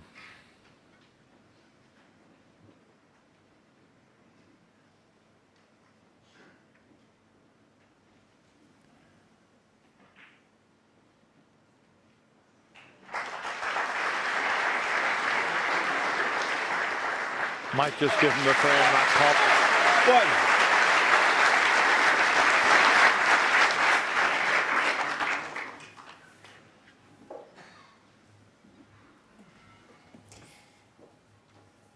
Well, it's punch for punch in this one, isn't it? Carter's come back from 1-4 and 2-6 behind against Graham, and there's going to be quite a finale in prospect. Alarm bells ringing for Graham now, perhaps, although he's not been the only one this afternoon. That match continues online via the BBC Sport website. Fire up your connected TVs or your other toys to see that one. They're, of course, fighting for the right to play Ronnie O'Sullivan, who's come back against Stephen Maguire to book his place in the next round. Shaun Murphy now 5-3 ahead against Jamie Jones.